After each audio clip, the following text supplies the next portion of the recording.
नमस्ते. जय श्रीराम. अभय ॲस्ट्रोलॉजिकल academy मध्ये तुमच्या सगळ्यांचं स्वागत आहे.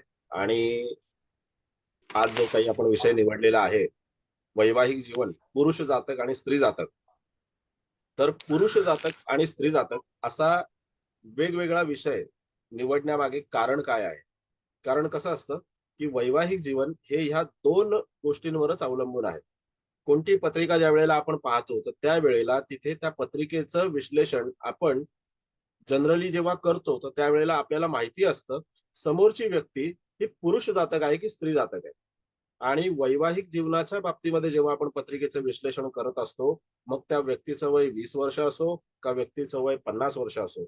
मग आपण त्या व्यक्तीचं ज्यावेळेला विश्लेषण करत असतो, त्याची पत्रिका वाचन करत असतो, तेव्हा आपल्याला हे माहिती असणं आवश्यक असतं, की तिथे ही जातकाची पत्रिका स्त्री जातकाची आहे की पुरुष जातकाची आहे. कधी-कधी त्याच्यामध्ये आपल्याला असा प्रश्न केला जातो, की तुम्हाला पत्रिका बघून माणसाचं हे सांगता येईल का, की हा पुरुष जातक आहे की स्त्री जातक आहे? असं कधीही कोणालाही सांगता येणार नाही. कारण रोजच्या गोचरीची क्षणाक्षणाची पत्रिका जरी तुम्ही त्याच्यामध्ये मांडलीत आणि ती मांडून एखाद्याला विचारलं, की स्त्री जातकाची आहे किंवा पुरुष जातकाची आहे, तर त्याला त्याच्याबद्दल कधीही काही सांगता येणार नाही. कारण त्या क्षणाला तिथे कुणी ना कुणीतरी जातक हा जन्माला आलेला असतो आणि तो पुरुष जातक आहे का स्त्री जातक आहे, याच्याबद्दल माहिती असण्यासाठी आपण काही सर्वज्ञ नाही. हा एक आपल्याला भाग लक्षात घेणं आवश्यक आहे. म्हणून अशा तऱ्हेचे काही ज्यावेळेला प्रश्न येतात, तर तेव्हा तिथे तुम्हाला असं उत्तर देणं आवश्यक आहे. कधी-कधी ज्योतिषाची खिल्ली उडवण्याकरता, कधी-कधी ज्योतिषाला तिथे कचाट्यात पकडण्याकरता अशा प्रकारची प्रश्न उत्तर केली जातात. दुसरा भाग असा आहे, की ज्या वेळेला तिथे आपण पुरुष जातक आणि स्त्री जातक असा विषय निवडलेला आहे, तर ह्या 2 पुरुष जातकाची आणि स्त्री जातकाची मुख्य आवश्यकता तिथे का आहे? कारण ह्या दोघांमध्येच ह्या विषयाचा संपूर्णपणे जो काही भाग आहे तो ते सामावलेला आहे. ज्या वेळेला तिथे आपण पुरुष जातकाची पत्रिका पाहतो वैवाहिक जीवनाकरता, तर आत्तापर्यंत आपण काय पाहत आलो? म्हणजे काही वेळेला जे काही लोकं पाहतात, तर ते काय पाहतात त्याच्यामध्ये? फक्त गुणमिलन पाहणार, त्यानंतर तिथे मंगळाची पत्रिका आहे का? शनीची पत्रिका आहे का? कधी-कधी शनीची पत्रिका ही लोकांना माहितीच नसते. शुक्र वैवाहिक जीवनाचा कारक आहे आणि तो शुक्र कुठे आहे, काय आहे, याच्याबद्दल थोडंसं विवेचन किंवा तो शुक्र उच्चीचा आहे, मग तो कोणत्या स्थानात आहे, कोणत्या स्थानामध्ये नाहीये, कुठे असायला पाहिजे, कुठे नसायला पाहिजे, कोणाच्या योगात आहे, दृष्टीत आहे, याच्याबद्दल काहीही त्याच्यामध्ये विवेचन केलं जात नाही. आणि अशामुळे ते पुरुष जातक असो किंवा स्त्री जातक असो, दोघांचंही वैवाहिक जीवन जे आहे, ते दूषित होण्याकरता बऱ्याच अंशी ज्योतिषी कारणीभूत असतो. मी हा आरोप का करतोय? कारण त्याच्यामध्ये ज्योतिषाला स्वतःला कळत नाही, की आपण कोणत्या पद्धतीने काय-काय गोष्टी सजेस्ट केल्या पाहिजेत. कधी-कधी एखादी गोष्ट आपण लालसेपायी सजेस्ट करतो.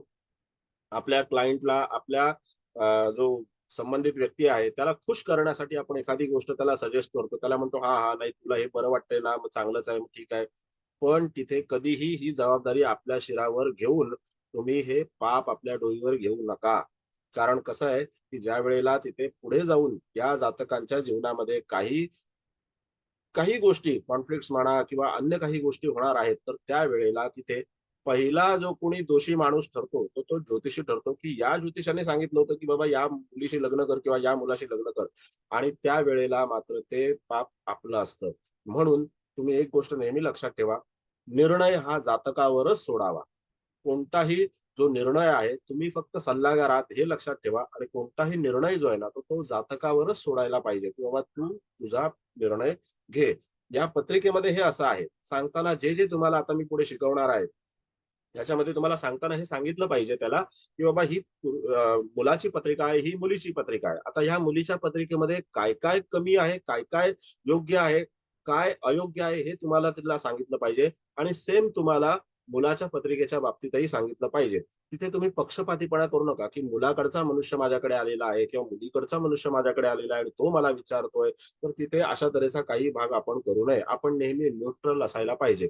कारण तिथे आपल्या एका सल्ल्यावर आणि आपण जे काही एक त्याला मार्गदर्शन करणार आहोत, त्याच्यावर त्याच्या जीवनातला एक खूप मोठा निर्णय अवलंबून असतो आणि तो जर निर्णय चुकला, तर त्याच्या आयुष्याची काही वर्ष फुकट जाऊ शकतात आणि ती जातात. मी अशा पत्रिका पाहिलेल्या आहेत. एका पुरुषाच्या पत्रिकेमध्ये आता एक तुम्हाला उदाहरण दाखल म्हणून सांगतो, की एका पुरुषाच्या पत्रिकेमध्ये अष्टमात शुक्र आणि राहूची युती आणि एका स्त्रीच्या पत्रिकेमध्ये सप्तम स्थानामध्ये गुरु ग्रह. पती विद्वान, ती सुद्धा विद्वान, ती सुद्धा शिक्षक, सगळं काही आहे. परंतु तिथे गेली अनेक वर्ष आता मुलगा लग्नाच्या वयाचा झाला, मुलं लग्नाच्या वयाची झाली, तरी सुद्धा ते दोघं एकमेकांचं तोंड बघत नाहीत. जे काही वर्षांपासून त्यांच्यामध्ये जे काही घमासान युद्ध चालू आहे, तर ते एकमेकांचं तोंडही बघत नाही. एका घरात राहून अशा तऱ्हेचा जो काही भाग आहे, तो त्याच्यामध्ये आपल्याला का अनुभवायला मिळतो आणि का त्याच्यामध्ये आपल्याला पाहायला मिळतो, याचं कारण तेच आहे.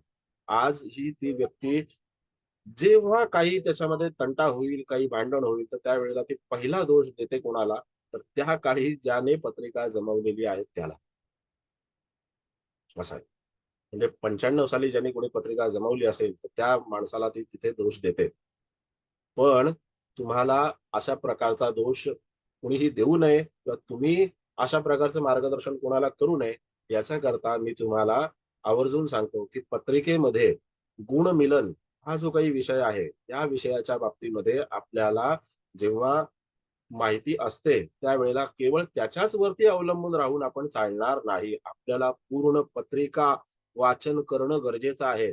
करिअरसाठी पत्रिका वाचन करणं नाहीये हे. हे वैवाहिक जीवनासाठी पत्रिका वाचन करण्याचं सांगतोय. तुम्ही म्हणाल पूर्ण पत्रिका म्हणजे त्याचं काही शिक्षण झालं, त्याच्या आईला त्रास होता का, बाबाला त्रास होता का, ह्याच्याशी आपला काहीही संबंध नाही. पण जातकाचं वैवाहिक जीवन कसं असेल, सगळ्यात पहिला जातक आपल्याकडे का येतो, हे आपलं एक इंट्रोडक्शन आहे. म्हणून मी तुम्हाला ह्या सगळ्या गोष्टी सांगतोय. जातक आपल्याकडे का आणि कशासाठी येतो? तर जातकाचं मुख्य कारण आहे आपल्याकडे येण्याचं, एक तर त्याचा विवाह जमत नसतो. त्याच्या मनामध्ये धास्ती असते, की माझी पत्रिका मंगळाची आहे. मग मला मंगळाचीच मुलगी पाहिजे का? मंगळाचीच मुलगी शोधायची का? मंगळाचाच मुलगा शोधायचा का? अशा प्रकारे त्याच्या मनामध्ये भीती असते. त्यानंतर शनीच्या पत्रिकेबद्दल जर ज्योतिषाने त्याला सांगितलं असेल, तर त्याला माहीत असतं. अन्यथा त्यालाही त्याची काही कल्पना नसते. मग त्यानंतर तो मनुष्य चिंतेत असतो, की मला चांगली नोकरी आहे, मुलगा दिसायला सुंदर आहे, मुलगी दिसायला सुंदर आहे, आमचं घराणं चांगलं आहे, सगळं चांगलं आहे. पण मुलगीकडून किंवा मुलग्याकडून म्हणजे मुलाकडून, मुलीकडून तिथे नेहमी नकारच का येतो? कोणतीही गोष्ट त्याच्यामध्ये पॉझिटिव्ह का होत नाही? कधी-कधी काही वेळेला गोष्टी ज्या आहेत त्या साखरपुड्यापर्यंत जातात. तिथपर्यंत जाऊन सुद्धा त्या मागे येतात. म्हणजे शेवटी काय लग्न मोडतं. कधी-कधी लग्नाच्या आधी सुद्धा आठवड्याभर लग्न मोडलेली पाहिलेली आहेत. आणि असे किस्से आता तुम्ही सगळे अनुभवी आहात, ज्ञानी आहात. तुम्हाला सगळ्यांना माहिती आहे, की अशा तऱ्हेचा भाग हा या त्याच्यामध्ये होतोच होतो. म्हणजे आपण सगळ्यांनी पाहिलेलं आहे, की काय-काय प्रकारे तिथे जातकाला समस्येला तोंड द्यावं लागतं. त्यानंतर होणारी आई-वडिलांची नाचक्की म्हणा किंवा त्यानंतर होणारा मनावरचा परिणाम, तो मुलगा असो की मुलगी असो, दोघांच्याही मनावरती परिणाम तसाच होत असतो. मग अशा वेळेला आपल्याला सल्ला देताना कशाप्रकारे सल्ला दिला पाहिजे? मी थोडक्यात तुम्हाला सांगतो, विषयाला सुरू करण्याच्या आधी. विषयाला आपण सुरू करणार आहोत आणि तुम्ही बिलकुल काहीही काळजी करू नका. तिथे 25 लेक्चर्स मी सांगितलेले आहेत. त्याचे 26 झाले, 27 झाले तरी सुद्धा तिथे तुम्ही बिलकुल चिंता करू नये. तुम्हाला सगळं जोपर्यंत मी माझ्या मनासारखं शिकवत नाही, तोपर्यंत मी तुम्हाला सोडणार नाही. तुम्ही कंटाळलात तरी सुद्धा. आता त्याच्यामध्ये एक भाग असा आहे, की ज्या वेळेला आपण एखादी पत्रिका ही अशी पाहत असतो आणि ज्या वेळेला तिथे एखाद्या जातकाला आपण सांगत असतो, की तुझ्या विवाहामध्ये हा विलंब का झाला? तुला विवाह करावा की नाही करावा याच्याबद्दल सुद्धा आपण त्याला सांगणं आवश्यक आहे, की तू विवाह केल्याच्या नंतर तुझ्या जीवनामध्ये काय होऊ शकेल आणि तुझ्या विवाहामध्ये विलंब का येत आहे? तत्कालिक परिस्थितीनुसार येत आहे का? सध्या योगच नाहीये. आता काही वेळेला त्याच्यामध्ये कसं असतं, की योग असेल तर मग विवाह होतोच, योग असेल तर विवाह होतोच. मग अशा लोकांना मला हे सांगायचं आहे, की योग असेल तर विवाह होतो, या गोष्टीशी मी पूर्णपणे सहमत आहे.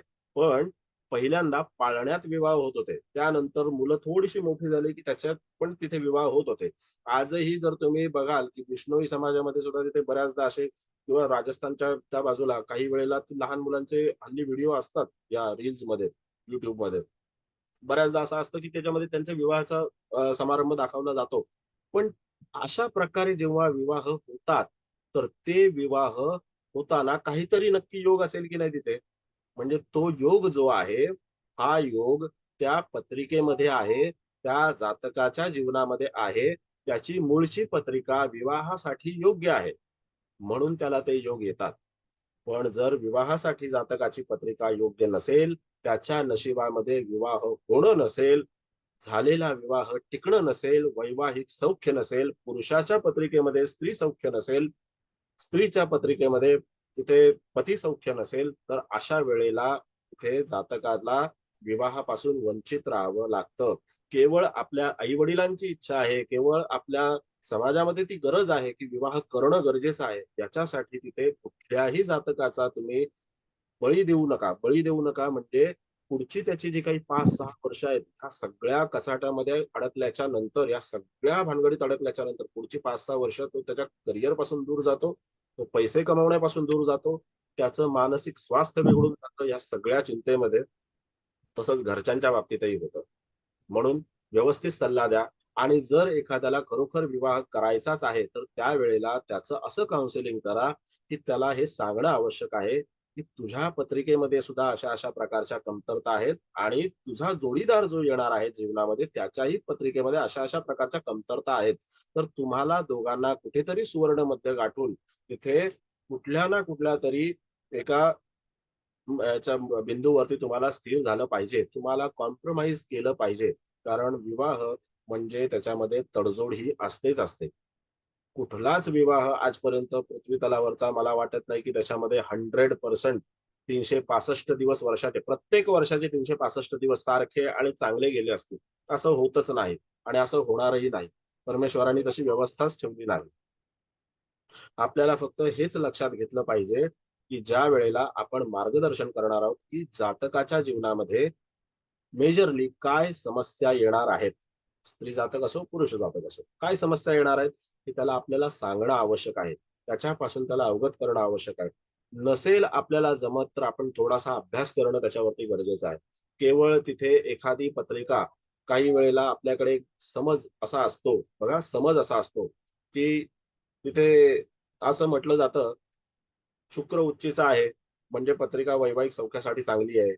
गुरु उच्चीचा आहे, म्हणजे पत्रिका वैवाहिक सौख्यासाठी चांगली आहे. रवी नीचेचा आहे, म्हणजे तिथे त्याच्यामुळे समस्या येत आहेत पत्रिकेमध्ये म्हणजे विवाह होण्यामध्ये किंवा विवाहाच्या बाबतीमध्ये ज्या काही समस्या तात्कालिक असतील त्याच्यामध्ये.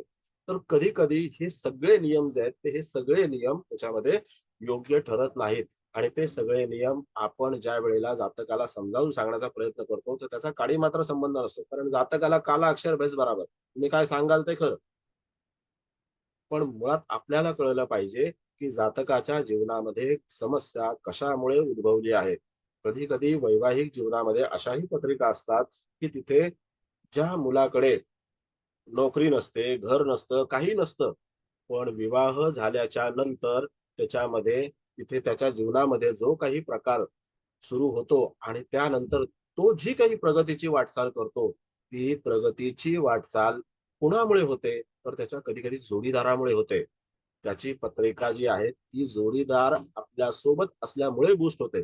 आज मी कित्येक अशा पत्रिका पाहिलेल्या आहेत, की ज्या पत्रिकांमध्ये तिथे पत्नीचं धनस्थान, पत्नीचा सूर्य किंवा पत्नीचे जे काही ग्रहमान जे आहेत, मी आता एक फक्त 2 उदाहरणं सांगितली तुम्हाला, की धनस्थान आणि सूर्य. पण त्याच्यामध्ये अशा अनेक गोष्टी आहेत, की ज्या पाहता येतात आपल्याला, की पत्नीच्या पत्रिकेमध्ये या गोष्टी चांगल्या असल्यामुळे पती अनेक संकटामधून सहज तरून गेलेला आहे. त्याने त्याच्या जीवनामध्ये प्रचंड प्रगती केलेली आहे. कधी-कधी त्याला अपेक्षित नसतं, की मी एवढी प्रगती केली, कशी केली? करेन का? हेही त्याला अपेक्षित नसतं. पण तो प्रगती करत जातो आणि त्यानंतर त्याचं श्रेय कुणाला असतं, हे मात्र कुणालाच माहिती नसतं.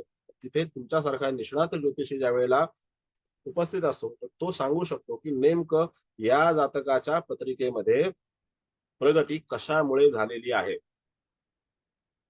तर कधी-कधी जोडीदाराच्या आगमनामुळे देखील अशी प्रगती होते आणि ही प्रगती आपण ओळखू शकतो. मग याच्यासाठीच आपला हा जो काही उपक्रम आपण सुरू करणार आहोत, क्लास सुरू करणार आहोत, तो त्याच करता आपण सुरू करणार आहोत. आणि त्यानंतर तिथे तुम्हाला ज्या काही गोष्टी वैवाहिक जीवनाच्या बाबतीमध्ये बघा प्रश्न वैवाहिक जीवनाचा आहे, तर मला तुम्हाला सगळ्यांना अशी विनंती करायची आहे. करतोय विनंती तुम्हाला, की बाबा तुम्ही जो विषय आहे त्याच विषयाला अनुसरून जर प्रश्न विचारला तर खूप उत्तम होईल. मध्येच आरोग्याचा विषय काढू नका, मध्येच शिक्षणाचा विषय काढू नका. त्याच्या आईला बरं वाटत नव्हतं का, बाबाला बरं वाटत नव्हतं, भाऊ होता का नव्हता, काय होतं, ह्या विषयाशी आपला याच्यामध्ये काही संबंध नाहीये. हे जे काही सेशन्स चालू आहेत त्याच्यामध्ये त्याचा काही संबंध नाहीये. बरोबर आहे. प्रश्न इथे फक्त काय आहे, की पुरुष जातक आणि स्त्री जातक. मग जेव्हा आपण पुरुष जातक अभ्यासणार आहोत, तर त्यावेळेला आपण पुरुष जातकाच्या विषयीचाच सगळा विषय आपण अभ्यासायचा आहे. त्याच्याच बद्दल तुमच्या मनामध्ये प्रश्न तयार झाले पाहिजेत आणि ते प्रश्न तुम्ही जेव्हा मला विचाराल, तर मला त्याच्यावरती अधिक विश्लेषण तुमच्या समोर करता येईल. बरोबर आहे. तर तुम्ही मला भलतंच काहीतरी विचाराल किंवा कुणीही तिथे कुणाची तरी पत्रिका घेऊन बसू नका. मग ह्या पत्रिकेमध्ये असं आहे, मग त्या पत्रिकेमध्ये तसं आहे. मी प्रश्न टाळत नाही. तुम्ही सगळे जुने लोक आहात, तुम्हाला माहिती आहे. काहीच लोक नवीन आहेत, पण सगळ्यांना माहिती आहे. त्याच्यामध्ये तुम्ही जे काही प्रश्न विचारता, तो प्रश्न मी कधीच टाळत नाही. तो प्रश्न मी तिथे सांगतो, उत्तर देतो.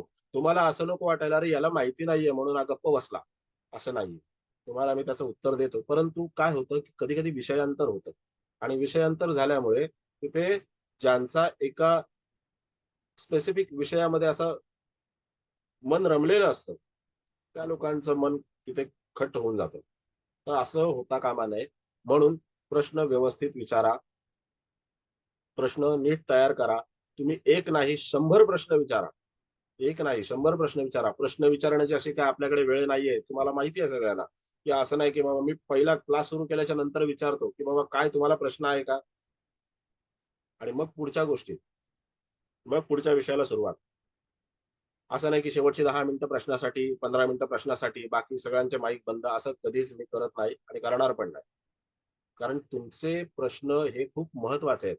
जो विद्यार्थी शिकतो, विचार करतो, शिक्षण घेण्यामध्ये लक्ष देतो, त्यालाच प्रश्न पडतात. म्हणून तुम्ही कुठल्याही प्रकारे निसंकोचपणे प्रश्न विचारा. हं? ठीक आहे. आता आपल्याला जो विषय आपण शिकणार आहोत, वैवाहिक जीवन. तर ह्या वैवाहिक जीवनामध्ये सगळ्यात पहिल्यांदा आपल्याला काय-काय पाहिलं पाहिजे आणि काय पाहणं आवश्यक आहे, याच्याबद्दल मी तुम्हाला थोडंसं सांगतो.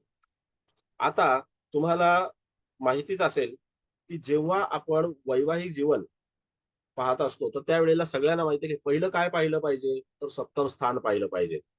तर सप्तम स्थान पाहिल्याच्या नंतर खरोखर त्याच्यामध्ये सप्तम स्थानामध्ये सर्व काही आहे का त्याच्यामध्ये? की बाकी इतर गोष्टी सुद्धा आपल्याला पाहायला लागतात. हं.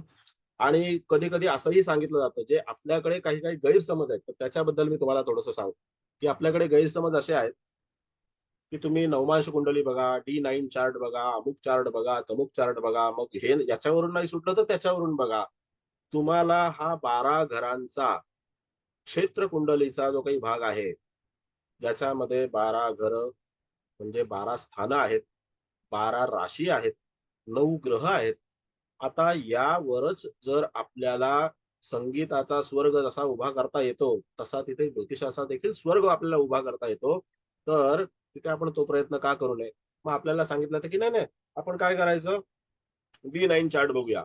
मग काय करूया? तर अमुक चार्ट बघूया. मग काय? तर ह्या पद्धतीने सोडवूया. मग काय उद्याला तर जेमिनीने सोडवूया. मग काय तर उद्याला दुसऱ्या कुठल्या पद्धतीने सोडवूया. चंद्रकुंडली पाहूया, हे पाहूया, ते पाहूया. काहीही आवश्यकता नाही. ज्याला पत्रिका नीट वाचता येते, त्याला ह्या सगळ्या भानगडी करण्याची काहीही आवश्यकता नसते. पत्रिका नीट वाचणं हे गरजेचं आहे. आता त्याच्यामध्ये 99% पत्रिका जी आहे, 99% बघा मी जाहिरातीमध्ये पण तो मुद्दा लिहिलेला आहे पहिलाच, की 99% जी पत्रिका आहे, ही पत्रिका आपल्याला क्षेत्र कुंडलीवरून म्हणजे जन्म लग्न कुंडलीवरून वाचता येते आणि त्याच्यावरून आपल्याला जातकाचं संबंध. ओके. हॅलो, आवाज येतोय? हो सर. येतोय ना? हो सर. मग तिथे जर आपल्याला संबंध आयुष्य असं वाचता येत असेल. हॅलो, आवाज येतोय ना? कट होतोय सर. हा येतोय सर. येतोय सर, हा, येतोय. आवाज येतोय येतोय, येतोय. मायक्रोफोन. व्यवस्थित येतोय. ओके. ठीक आहे, ठीक आहे, हरकत नाही. ते मेसेज मला आला की साऊंड रेकॉर्ड होत नाही म्हणून म्हटलं ठीक आहे, हरकत नाही. बर, तर याच्यामध्ये आपल्याला एक मिनिट, जरा एक मिनिट थांबा, प्रॉब्लेम आहे का?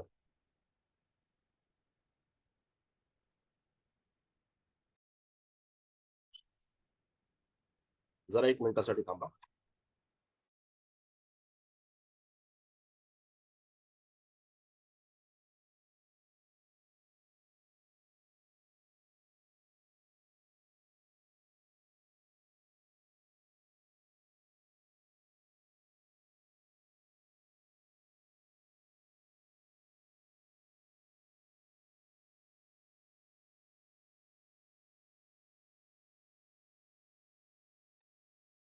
हॅलो, हॅलो, आवाज येतोय?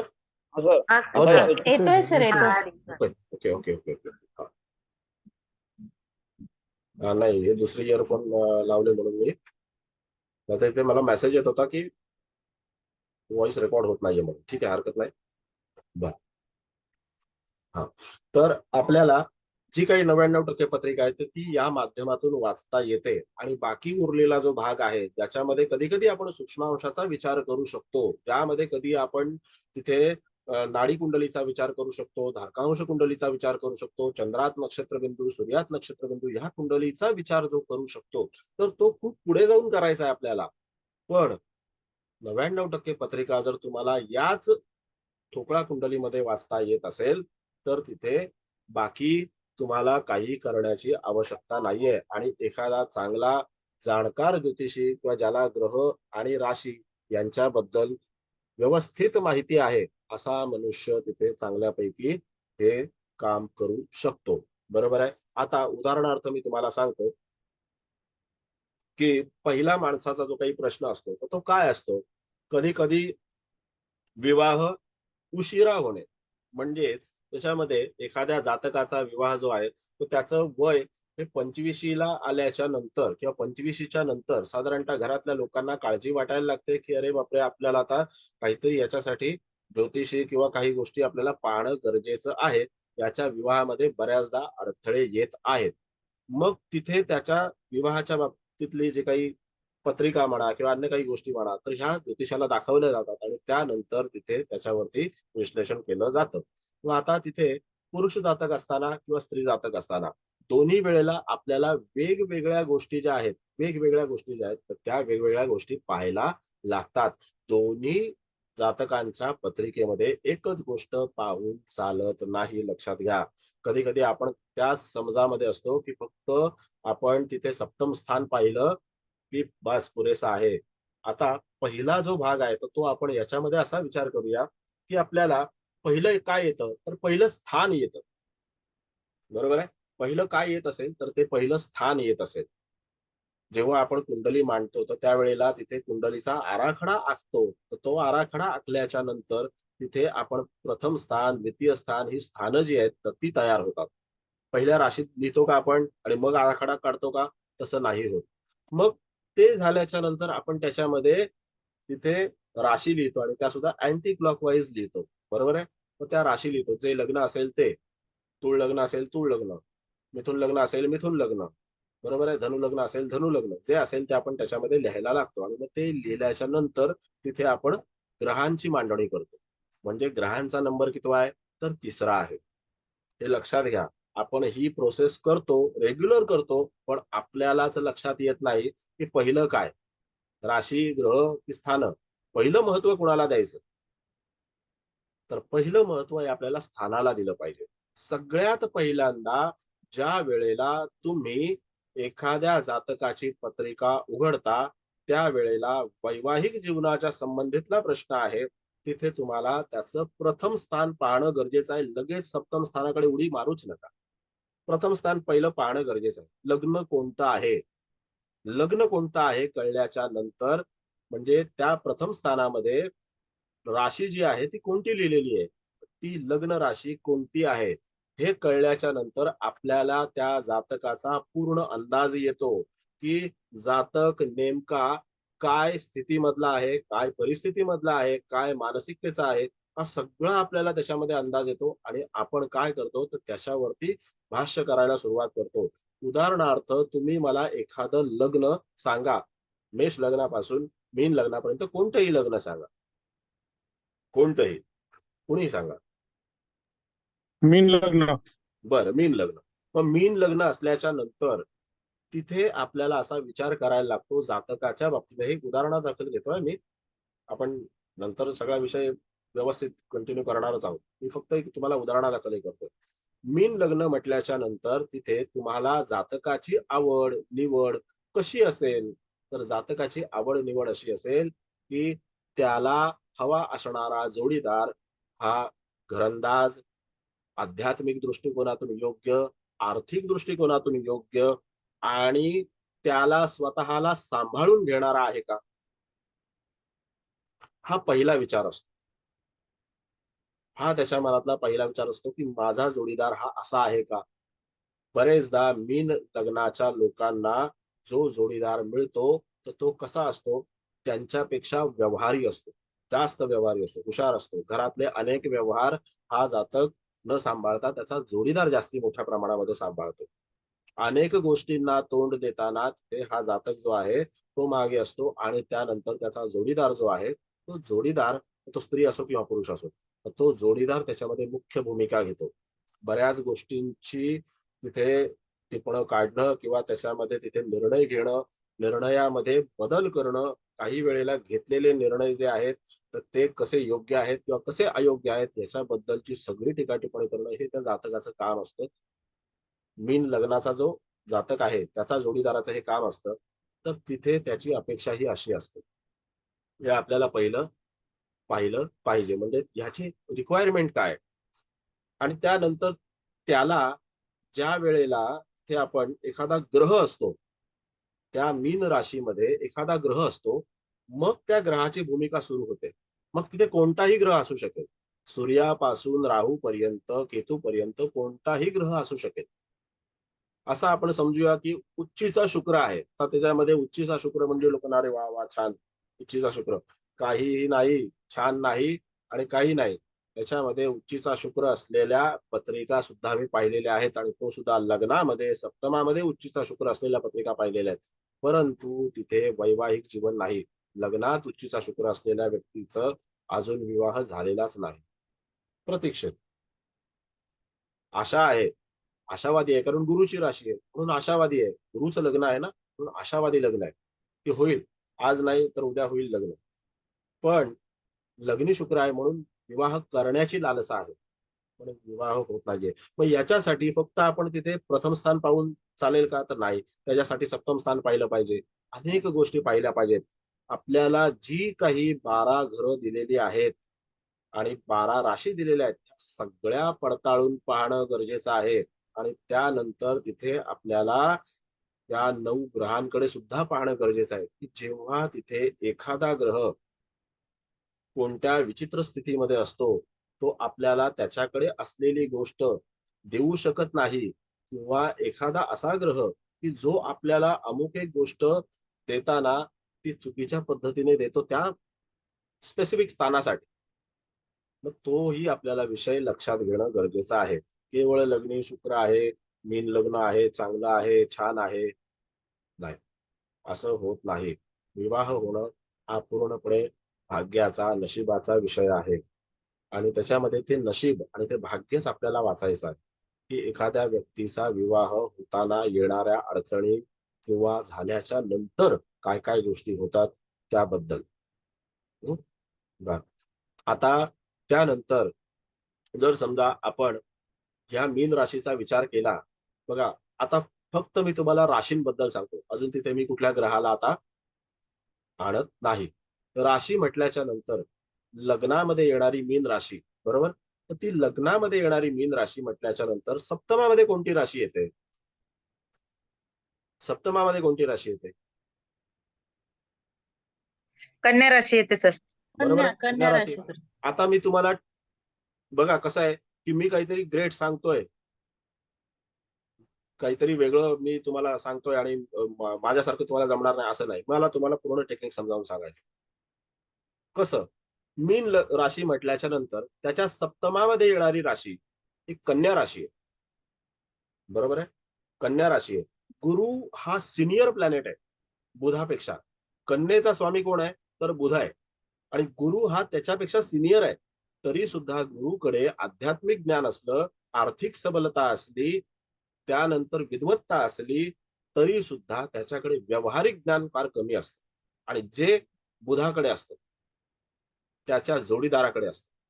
म्हणून आपण नेहमी म्हणतो ना की तिथे तुमच्या समोर येणारा जो जातक आहे हा तुमच्यापेक्षा अपोजिट स्वभावाचा असतो. त्याचं नेचर, त्याच्याकडे असणारे गुणधर्म जे काही आहे ते सगळं अपोजिट असणार आहे. अशा वेळेला तिथे आपल्याला त्याचं वर्णन पहिलं करायचं आहे. मग तिकडे तुमच्याकडे 15 वर्षाचं मूल येऊ दे ना.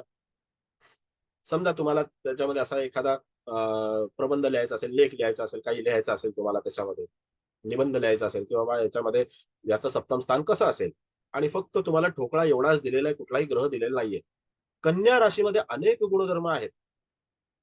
कन्या राशीमध्ये अनेक गुणधर्म आहेत आणि ते गुणधर्म अभ्यासताना आपल्याला त्या जातकाचं वर्णन करता येतं की तो जातक कसा असेल.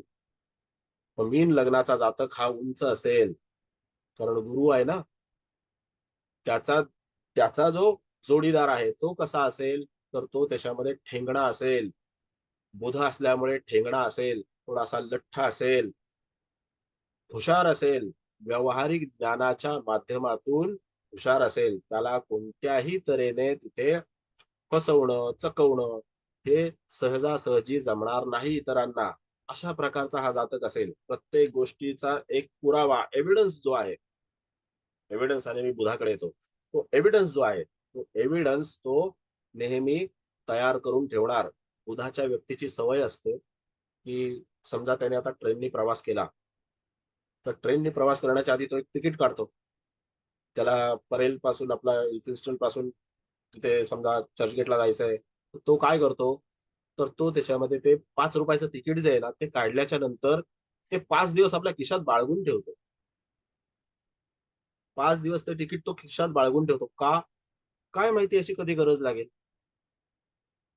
पण त्याच्याकडे तो पुरावा असतो की मी या दिवशी या तारखेला हा प्रवास केलेला आहे. आता हे तुमच्या बऱ्याचदा निदर्शनास आलं असेल. बघा तुम्ही कन्या राशीच्या एखाद्या जातकाला तुम्ही कधी निरीक्षण केलं असेल, तुम्हाला ही गोष्ट लक्षात आली असेल. त्याच्याकडे बराच साठा असतो असा. केलंय का कधी निरीक्षण? हो सर हो. मिथून हा मध्ये पण सर, हा. तसेच असतात. हा ते मिथुन आणि कन्या बोथ. मग ही त्यांची सवय असते. मग अशा वेळेला या जातकाचा जोडीदार कसा असेल तर या जातकाचा जोडीदार अशा प्रकारचा असेल. त्याच्याकडे सगळ्या गोष्टींचा रीतसर पुरावा असेल. तो काही गुन्हा करून आलेला आहे म्हणून तिकीट जपून ठेवतो किंवा मी कुठे अडकणार आहे म्हणून तिकीट जपून ठेवतो, अशातला काही भाग नाही. पण त्याचा एक तो स्वभाव आहे. राहिली तिकीट तर काही खिशाला जड नाही आपल्या. तो त्याच्यामध्ये ती ठेवून देतो की मी हा प्रवास केलेला आहे. हा भाग आहे. आणि ते कधी उपयोगाला येईल हे काही सांगता येत नाही. एवढे हे लोक शार्प असतात. पण तो जर तिथे बंगळाचा माणूस असेल तर तो काय करतो, ती तिकीट प्रवास ती स्टेशनच्या बाहेर पडला रे पडला की तो लगेच ती तिकीट फाडून फेकून देतो. आता काम खतम आदमी खतम, अशा प्रकारचा स्वभाव असतो. पण तिथे बुधाचा स्वभाव असा नसतो. ओके. बरं. आता तिथे आणखीन तुम्हाला सांगायचं झालं तर त्याच्यानंतर ह्या 2 राशी आपण पाहिल्या. आता आणखीन या राशीमध्ये आपण काय काय पाहू शकतो. तर जेव्हा गुरुचा जातक आहे आणि त्याच्या जीवनामध्ये एखादा जोडीदार आगमन करणार आहे, तर त्याचा स्वभाव हा बुधासारखा जेव्हा असतो, म्हणजे बुधाचा स्वभाव जेव्हा तो घेऊन येतो, त्यावेळेला तिथे त्याच्याकडे असणारी बुद्धिमत्ता कशी वापरून घ्यावी किंवा त्याचा उपयोग आपण कसा करून घ्यावा, हे गुरुला बरोबर माहिती असतं. कारण गुरुकडे ते व्यवहार ज्ञान नसतं. गुरुकडे व्यवहार ज्ञान कमी आहे. गुरुकडे विद्वत्ता जास्त आहे. पण बुधाकडे व्यवहार ज्ञान आहे. स्ट्रीट स्मार्ट ज्याला आपण म्हणतो ना, तो स्ट्रीट स्मार्टनेस जो आहे तो त्याच्यामध्ये बुधाकडे. म्हणून आपल्याला इथे हे सांगणं आवश्यक असतं जातकाला की तुझ्या जीवनामध्ये येणारा जोडीदार हा हुशार असेल. तो प्रत्येक गोष्टी काटेकोरपणे सांभाळणारा असेल.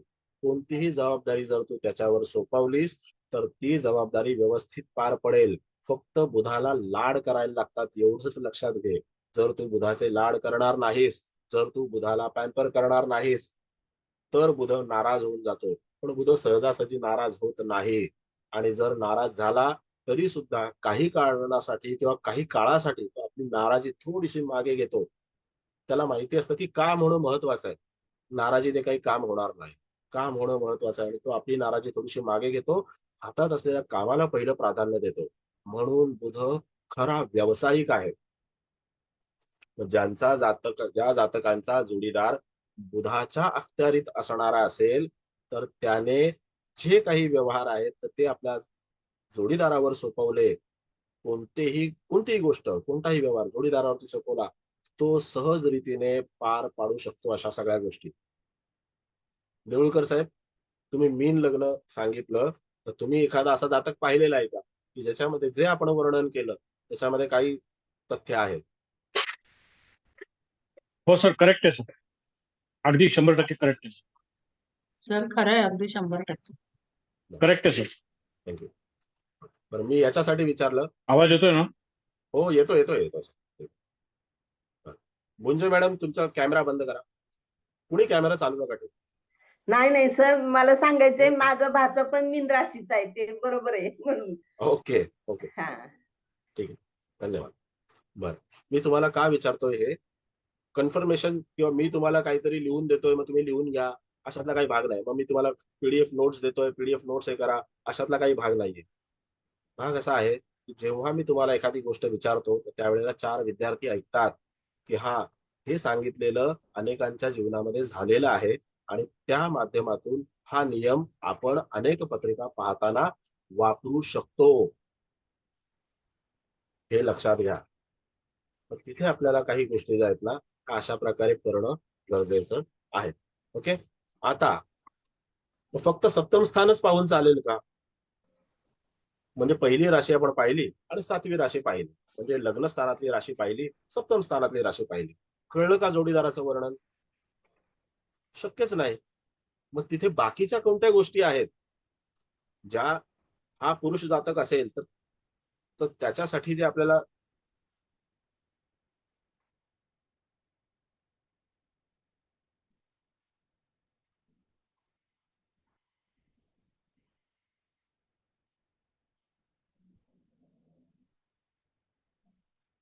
आवाज गेला का? हम्म. होय बहुतेक. हॅलो. हा सर. हा हा सर, तुमचा आवाज गेला होता. ओके, ठीक आहे. हा, तर आता याच्यामध्ये फक्त हेच आवश्यक आहे का की बाबा आपल्याला तिथे प्रथम स्थान पाहिलं, सप्तम स्थान पाहिलं, त्याच्यानंतर तिथे असणाऱ्या राशी पाहिल्या, बस एवढंच पुरेसं आहे का? तर एवढं पुरेसं नाही. याच्यामध्ये आपल्याला दुसरं काय पाहिलं पाहिजे? तर तिथे आपल्याला सगळ्यात पहिल्यांदा जातक पुरुष असो का स्त्री असो तूळ राशी पाहणं गरजेचं आहे. तूळ राशी पाहणं गरजेचं आहे. आता तिथे तूळ राशीचं बाकीचं काहीही वर्णन असो, तूळ राशी कशी संतुलित राशी आहे, कशी सौम्य राशी आहे, कशी आहे, अशी आहे, तशी आहे, ठीक आहे. पण तूळ राशी पाहणं का गरजेचं आहे? कारण जसं आपण आपली पत्रिका पाहत असतो, जसं आपण आपली क्षेत्रकुंडली पाहत असतो, तसंच आपल्याला आपल्यासोबत कालपुरुषाच्या क्षेत्रकुंडलीचा विचार करायचा असतोच. हे तुम्ही नोट डाऊन करून ठेवा की आपल्याला कालपुरुषाच्या कुंडलीचा विचार करायचा असतो. जेव्हा आपण कालपुरुषाची कुंडली लिहितो त्यावेळेला प्रथम स्थानामध्ये मेष राशी लिहितो, त्यानंतर क्रमाक्रमाने आपण राशी ज्या लिहितो तर सप्तम स्थानामध्ये कोणती राशी येते? तूळ राशी येते. आणि म्हणून ही तूळ राशी अत्यंत महत्वाची आहे.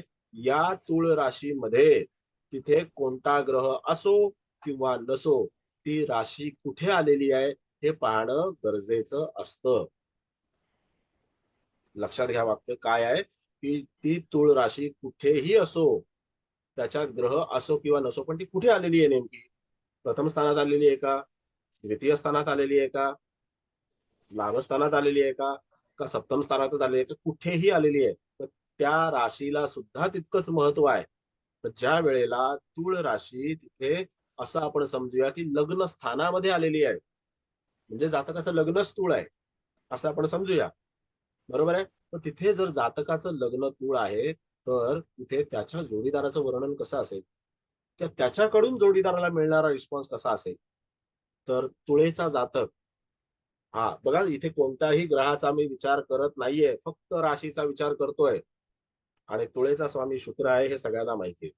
त्याची एक अपेक्षा असते, तूळ लग्नाच्या जातकाची अशी अपेक्षा असते की माझा जोडीदार हा माझ्या बरोबर खूप चांगल्या प्रकारे कम्युनिकेशन करणारा असावा. मग तो त्याच्याकडे असणाऱ्या सगळ्या गोष्टी ज्या आहेत तो त्याला अशा ओतून देईल. दुसरा भाग असा असतो की तुळेच्या जातकाचा त्याच्यामध्ये संतुलितपणा जो असतो, हा संतुलितपणा कशा प्रकारचा असतो, तर जोपर्यंत तिथे त्याला कोणत्याही प्रकारे नुकसान होईल किंवा माझे याच्यामध्ये नुकसान होईल, आता नुकसान होण्याची शक्यता आहे किंवा त्या कगारवरती मी आहे, तर अशा वेळेला तिथे तो लगेच आपले निर्णय बदलतो. लक्षात घ्या, तो लगेच आपले निर्णय बदलतो. आणि तिथे तुळेचा जातक तिथे कधी कधी असं वाटतं की अरे हा मनुष्य तर इतका वेगळा होता, हा लगेच कसा काय बदलला. हे तुळेच्या जातकाचं वैशिष्ट्य आहे. मग त्याच्यामध्ये तो आपण घेतलेल्या निर्णयावरती फर्म राहण्याचं काम करतो बरेचदा, की त्याच्यामध्ये त्याचं एक हे असतं की नाही बाबा मी हा निर्णय घेतलेला आहे ना, आणि तो मी जर समोरच्याला सांगितलेला आहे की मग मी हे असं असं असं असं करीन, तर मी तेच करणार, त्याच्या व्यतिरिक्त दुसरं काही करणार नाही. मग ही अपेक्षा तो स्वतःच्या बाबतीत पण ठेवतो आणि दुसऱ्याच्या बाबतीत पण ठेवतो, तसा एक भाग असतो. म्हणून त्या तुळ राशीमध्ये जर समजा एखादा जातक ज्याचं लग्न, तो स्त्री जातक असो अथवा पुरुष जातक असो, त्याचं लग्न जर तुळ असेल, तर त्यावेळेला त्याला स्वतःपेक्षा जोडीदाराची जास्त चिंता असते. तो स्वतःपेक्षा पहिल्यांदा आपल्या समोरच्या व्यक्तींची चिंता जास्त करतो. विवाह झाला नसेल तर आपल्या समोरच्या व्यक्तींची चिंता करणं, आणि विवाह झाला असेल तर आपल्या जोडीदाराची चिंता करणं. म्हणजे अगदी तुम्ही साध्या गोष्टी प्रवासातल्या बघा, साध्या प्रवासातल्या गोष्टी बघा. तो पहिला स्वतःचा कम्फर्ट नाही पाहणार, तो पाहणार की अरे माझ्या जोडीदाराला व्यवस्थित बसायला मिळतंय का, कम्फर्टेबल आहे का, सुरक्षित आहे का, हे पाहणार. आणि त्याच्यानंतर तो इतर व्यवस्था पाहणार. हे तुळेच्या जातकाचं वैशिष्ट्य आहे. मग तिथे सुद्धा तुम्हाला कालपुरुषाच्या कुंडलीचा उपयोग कसा होतो, की तिथे समोरच्या व्यक्तींचा विचार करणं, समोरच्या व्यक्तींचा विचार करणं म्हणजे आपल्या प्रजेचा विचार करणं. कालपुरुषाच्या कुंडलीमध्ये प्रथम स्थानामध्ये येणारी राशी कोणती? मेष राशी. त्यानंतर तिथे जर समजा कालपुरुषाच्या कुंडलीमध्ये आपण सप्तम स्थानामध्ये येणारी राशी कोणती? तर तुळ राशी. आता हीच राशी जर लग्नी आली, तर लग्नी असणारी मेष राशी ही सप्तमामध्ये येणार आहे. म्हणजे तिथे जातकाचा जो काही स्वभाव आहे तो कशा प्रकारचा असेल हे आपल्याला पाहणं आवश्यक आहे. बरं, आता तुम्हाला काही, कोणाला जे काही सांगितलं त्याच्याबद्दल कोणाला काही विचारायचं आहे, कोणाला काही त्याच्यामध्ये शंका आहे किंवा काय, तर बोलू शकता तुम्ही.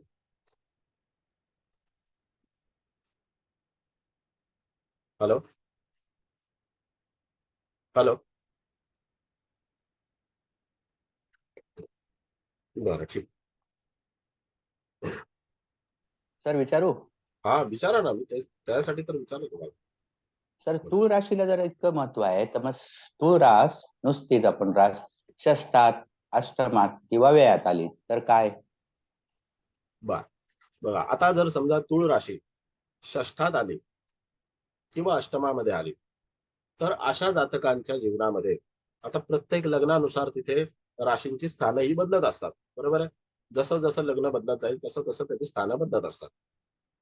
अशा वेळेला जर तुळ राशी षष्ठात आली, अष्टमात आली किंवा काय म्हणाल तुम्ही व्ययात आली, तर पहिला आपण षष्ठ स्थान घेऊया.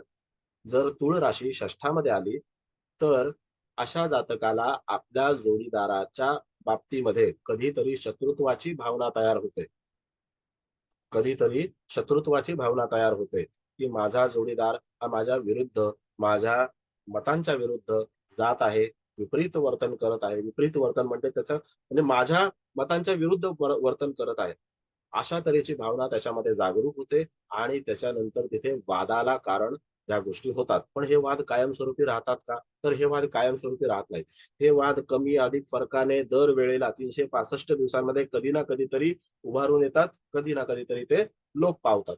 अशा प्रकारचा हा सगळा भाग आहे.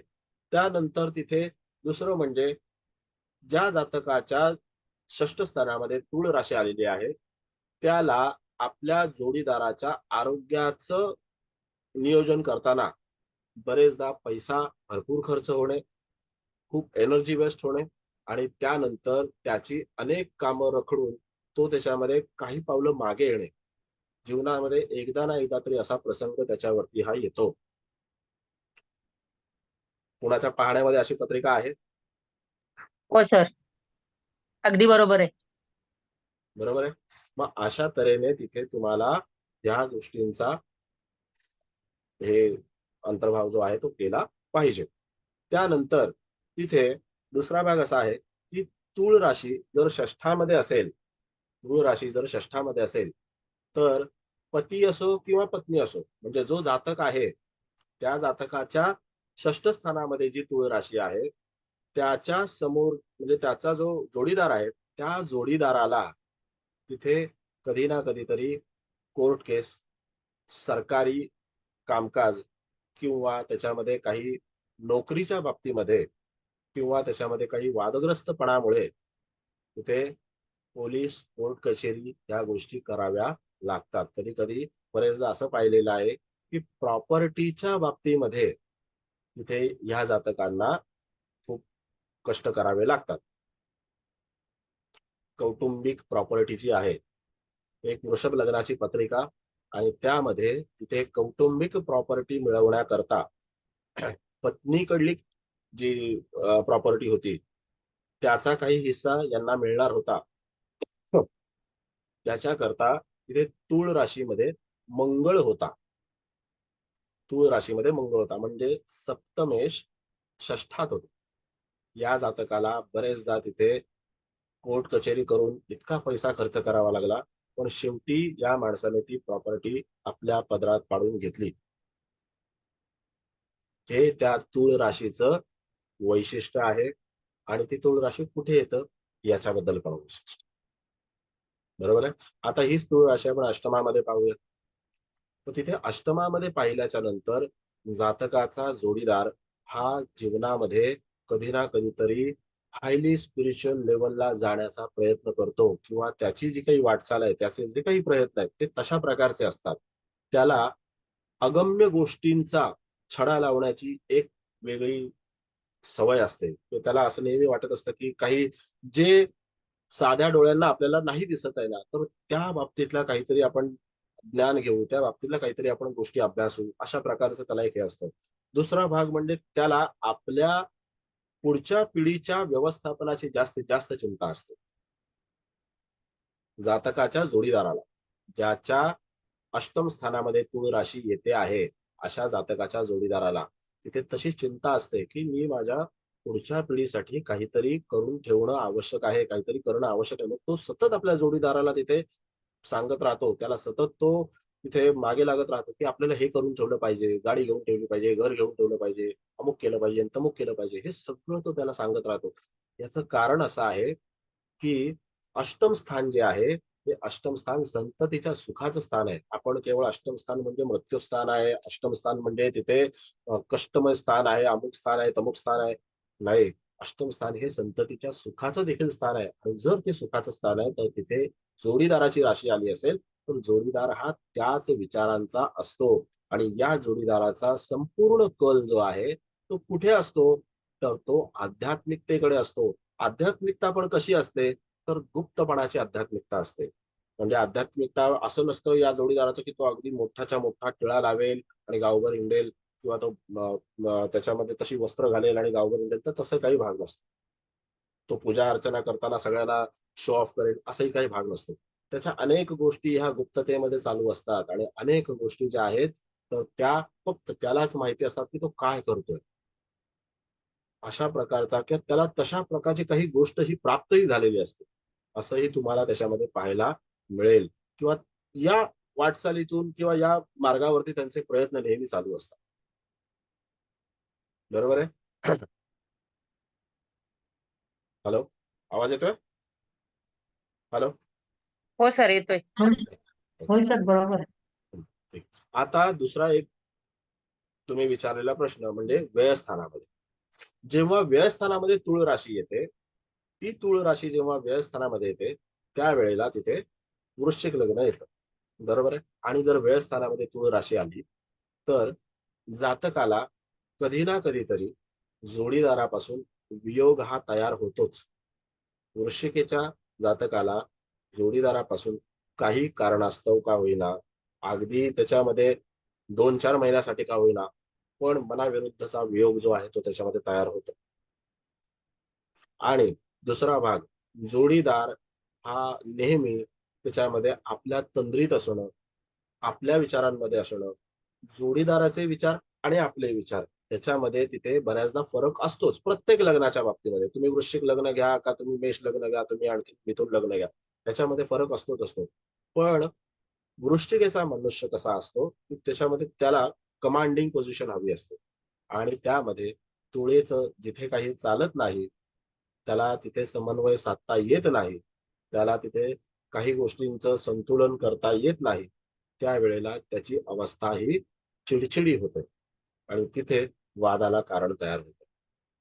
बऱ्याचदा अशा जातकांच्या मध्ये दुरावा तयार होणे किंवा इतर लोकांनी इंटरफेरन्स करणे हा भाग तयार होतो जर त्याच्यामध्ये तुळ राशी व्यायात असेल तर. ओके नांगरे साहेब. Hello sir. हा बोला. हा सर. माझी इथे रेंज कमी जास्त आहे म्हणून विचारतो.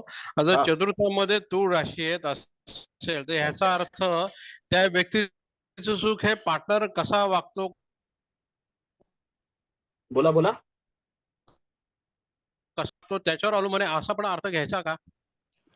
परत परत परत चतुर्थात बोला ना तुळ वाक्य. राशी येत असेल, हा हा चतुर्थात तुळ राशी येत असेल हा. तर त्या व्यक्तीचं जातकाचं सुख हे पार्टनरच्या वागण्यावरती किंवा त्या पार्टनरवरती अवलंबून राहील असा अर्थ घ्यायचा का? बरं सांगतो मी तुम्हाला थोडक्यात सांगतो.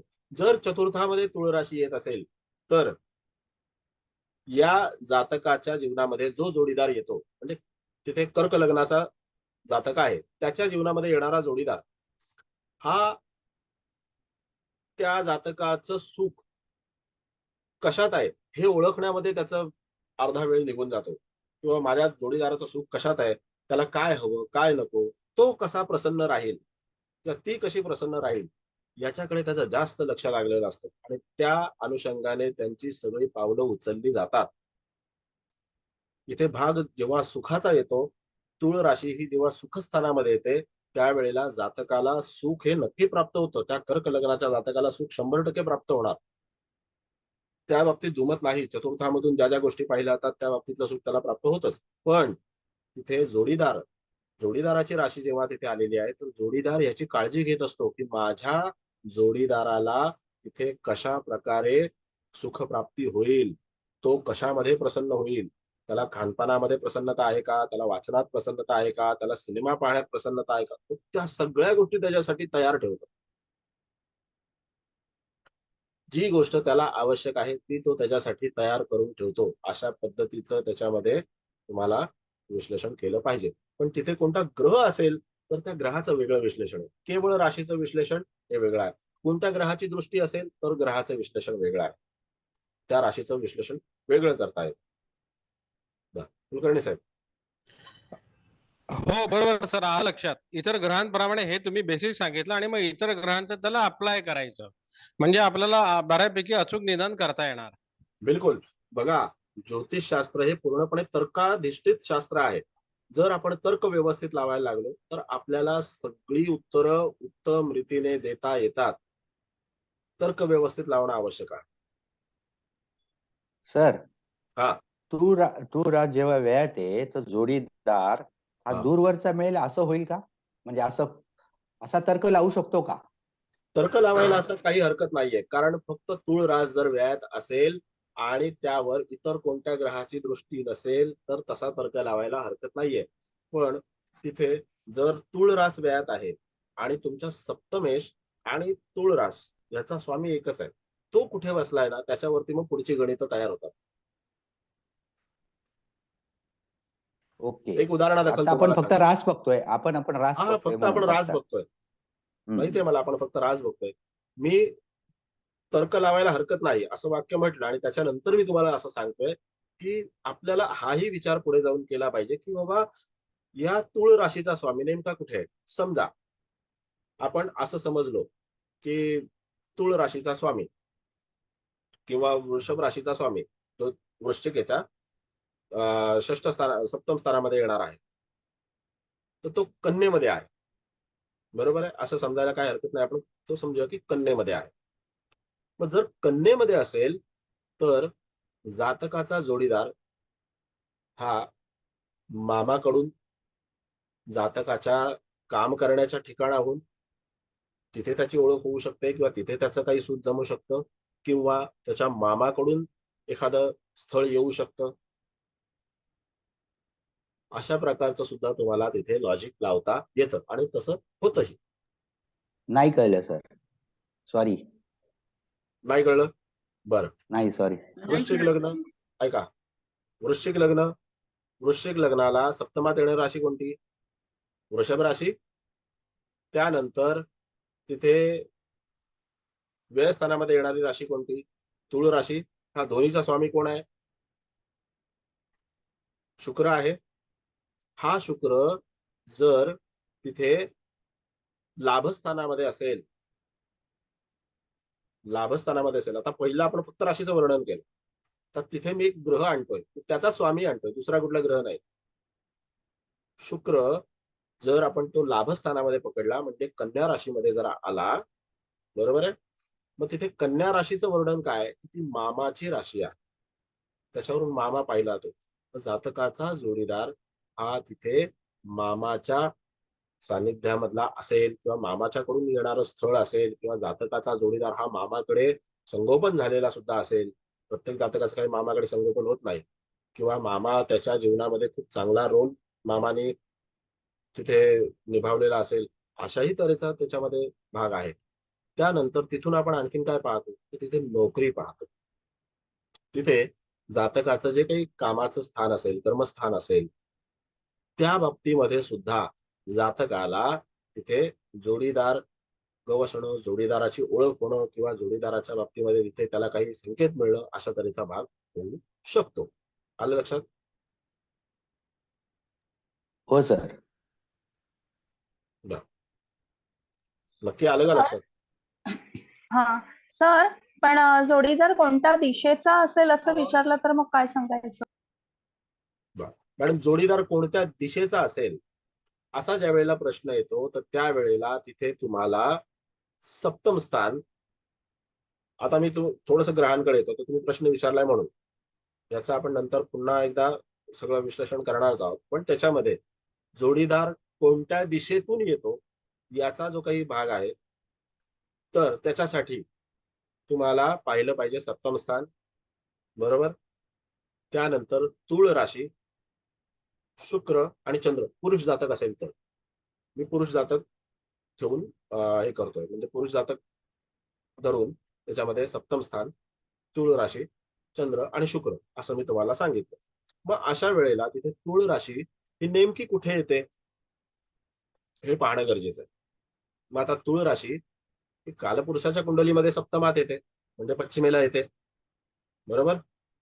त्यानंतर जातकाच्या पत्रिकेमध्ये आणखीन कुठल्या भिन्न ठिकाणी येत असेल, धनस्थानात येत असेल तर ती ईशान्येला येते, दशम स्थानात येत असेल तर दक्षिणेला येते.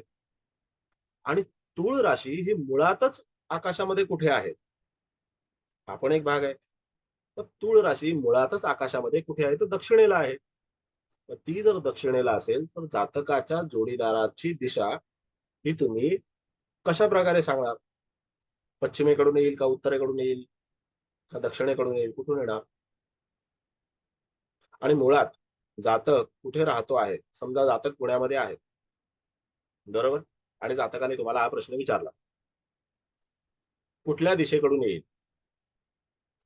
आणि त्याला जर स्थळ आलं मुंबईतून, तर त्याच्यामध्ये तुम्ही दिशा कोणती सांगणार? मुळात जातकाला आणि ज्योतिषाला ह्या गोष्टींचं पहिलं ज्ञान पाहिजे. ह्या गोष्टींचं पहिलं ज्ञान पाहिजे. आपण हवेत एखादा तीर मारला. आता मी तुम्हाला 3 ऑप्शन सांगितले. आकाशामध्ये तुळ राशी ही मूळ तिथे दक्षिणेकडेच स्थित आहे. ती तिथून कधीच हलणार नाही. म्हणजे आपण जिवंत असेपर्यंत तर कधीच हलणार नाही. बरोबर? कालपुरुषाच्या कुंडलीत सप्तमात येते. त्याचा विचारच आपण सोडून देऊ. जातकाच्या पत्रिकेमध्ये ती कुठे येत असेल? याच्यामध्ये असं तुम्हाला हे सांगता येत नाही की तुमचा जोडीदार हा या दिशेतून येईल किंवा त्या दिशेतून येईल. दिशेचं ज्ञान असण्यापेक्षा आपण त्याला हे सांगू शकू का की बाबा तू परळमध्ये राहतोयस ना, तर तुझा जोडीदार हा बोरिवलीतून येईल. तुझा जोडीदार हा तिथे आणखीन सांगलीतून येईल, साताऱ्यातून येईल, असं सांगू शकू का? कारण प्रत्येकाचं नेटिव्ह आणि त्याचं नेटिव्ह प्लेस वेगळं असतं आणि त्याचं करंट प्लेस वेगळं असतं. हा सर प्रश्न बरेच जण विचारतात. बरेच चुकीचा जण प्रश्न विचारतात तसं. विचारतात. चुकीचा प्रश्न विचारतात मॅडम, चुकीचा प्रश्न विचारतात. मला एक साधी सोपी सरळ गोष्ट सांगा की ज्या वेळेला नात्यामध्येच विवाह होतो, बघा नात्यांमध्येच विवाह होतो, त्यावेळेला जोडीदार कुठल्या दिशेतून येणार आहे याचा काही संबंध असतो का? नाही. कुठल्या दिशेतून येणार आहे पेक्षा तो कुठून येणार आहे? आत्तेकडून येणार आहे का? मामाकडून येणार आहे का? काकाकडून येणार आहे का? वडिलांच्या आजोळकडून येणार आहे का? हा एक प्रश्न असतो. प्रेमविवाह होणार असेल त्यावेळेला नेमकं तो जोडीदार त्याला कशा प्रकारे भेटणार आहे, कुठे भेटणार आहे किंवा काय, याच्याबद्दल एक साधं सोपं तुम्हाला उदाहरण सांगतो. जसं ज्यांचा चंद्र धनु राशीमध्ये असेल तर अशा जातकाला जोडीदार हा शैक्षणिक व्यवस्थेमध्ये किंवा जिथे अध्ययनाचं काम चालतं, युनिव्हर्सिटी आहे, कॉलेज आहे, शाळा आहे, कोणतंही अध्ययनाचं काम चालतं किंवा धार्मिक क्षेत्राचं काम चालतं, अशा ठिकाणी स्वतःच्या जोडीदाराचं चयन करण्यासाठी त्याला वाव मिळतो. हे उत्तर आहे. हे बरोबर आहे सर, अगदी आहेत तसेच बरेच जण. असंच असतं. कुठल्या दिशेहून येणार आहे? तो कुठून काही ना कुठल्या दिशेवरून. आज तो जर समजा तिथे माझगावला राहत असेल आणि उद्याला तो वडाळ्याला राहायला गेला, मग तिथे गेल्यावर त्यांचं लग्न झालं, काय फायदाच नाही. म्हणजे कुठली दिशा हे जे आहे त्या दिशेचा भाग. आता तुम्ही म्हणाल की पूर्वी असं सांगितलं जायचं. पूर्वी गोष्टी लिमिटेड होत्या. आज जातक असतो अमेरिकेमध्ये काम करत कुठेतरी आणि तो मुलगी शोधतो इंडियामधली, किंवा मुलगी असते इंडियामध्ये काम करणारी, तिला जायचं असतं अमेरिकेमध्ये, मग तिचे आई वडील तसं स्थळ शोधत असतात आणि मिळतंही बऱ्याचदा. असतं की नाही असं? अशा अनेक केसेस तुम्ही पाहिले असतील, मी पाहिलेले आहेत. असं आहे. मग त्या वेळेला तिथे जोडीदार कोणत्या दिशेतून येणार आहे याच्यापेक्षा जोडीदार हा आपल्याला कसा मिळणार आहे आणि कोणत्या माध्यमातून मिळणार आहे हे फार महत्वाचं आहे. जोडीदार आपल्याला थँक्यू सर, थँक्यू. कोणत्या माध्यमातून मिळणार आहे? जोडीदार तुम्हाला तिथे नोकरीच्या स्थानी मिळणार आहे का? जोडीदार तुम्हाला मातुल घराण्याकडून सांगून येणार आहे का? कुठल्याही जातकाला हे आपल्याला पाहणं आवश्यक आहे. बोला. हेलो सर आपने जो बोला ना, सप्तमेश सप्तमेश कन्या राशि में, ये बहुत सही है. मतलब मेरा खुद का है सर, सप्तमेश कन्या राशि में. तो जो मेरा रिलेशन हुआ है मामा के साइड से ही हुआ है. एकदम परफेक्ट है सर. मॅडम वैसे ही होता है. म्हणूनच तर आपल्याला राशी ज्या आहेत ना, त्या राशी समजणं आणि राशींचं गम्य ओळखणं गरजेचं आहे. राशी कुठे स्थित आहे, कोणत्या ग्रहाची त्याच्यावरती दृष्टी आहे का, हे फार गरजेचं आहे. बरोबर आहे? हाँ सर, कुछ पूछना था सर, एक डाउट है सर. हाँ बोला ना. हाँ सर, अभी जो आपने बताया ना, कर्क लग्न और चतुर्थ में तुला राशि आती है, तो मतलब आपका बोलने का मतलब है कि सामने वाला जो जो जातक है उसका पार्टनर उसकी चिंता करने वाला होगा ना? हाँ. ओके, सामने वाला पार्टनर, राइट राइट.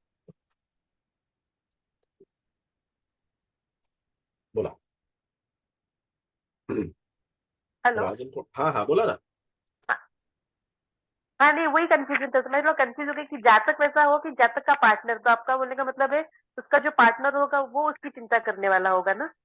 बिलकुल, उसका पार्टनर उसकी चिंता करणे वाला होगा. जसं मी तुम्हाला सांगितलं की कर्क लग्नाचा जातक आहे, तर त्या कर्क लग्नाच्या जातकाच्या चतुर्थामध्ये तुळ राशी येते. आपण हा तिथे कोणत्याही ग्रहाचा जरी विचार केला नाही तरी हा सुद्धा त्यामध्ये तिथे तुम्हाला हे सांगता येतं की अशा जातकाचा जोडीदार जो आहे, अशा जातकाचा जोडीदार तिथे आपल्या जोडीदारासाठी, हा हे समजा तिथे आपला कर्क लग्नाची पत्नी आहे आणि हा तिच्या पत्रिकेमध्ये तिथे सप्तमामध्ये चतुर्थ स्थानामध्ये तुळ राशी आहे.